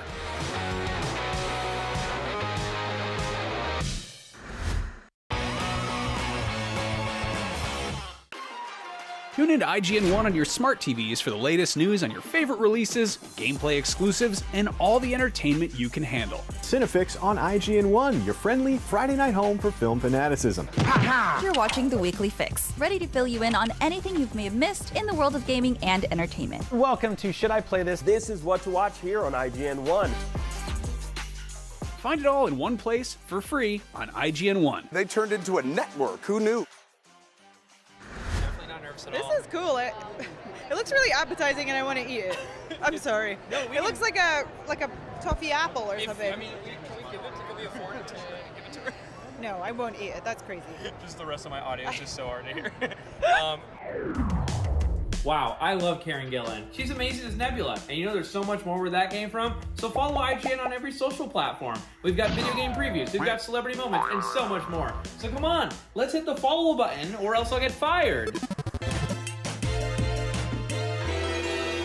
6 years ago, while talking about Sonic on Game Scoop, Brian, you had this to say. Real point where we need to admit that this was never really a great franchise. Wow. It was never really a good franchise, huh, Brian? Well, I'm sorry. We're well over, believe it or not, 100 Sonic games, 2 movies, a long-running comic book series, and 6 shows. When you besmirch Sonic, you besmirch everyone associated with Sonic, okay, Brian? Brian, I want to present you with this. I will hold that L. I was wrong. I have since come around on that character. I have watched the movies with my kid and enjoyed them immensely. Sonic Frontiers is fun. I liked Sonic Colors. I liked Sonic Generations. I liked Sonic Mania. Something we can all agree on is that Sonic has been good. It's Crash Bandicoot that's never been good. Oh, okay. Here we go. If you enjoyed that, check out full episodes of Beyond, IGN's PlayStation show, as we talk, argue, and goof on everything PlayStation. New episodes drop every Tuesday on IGN.com and IGN Games on YouTube.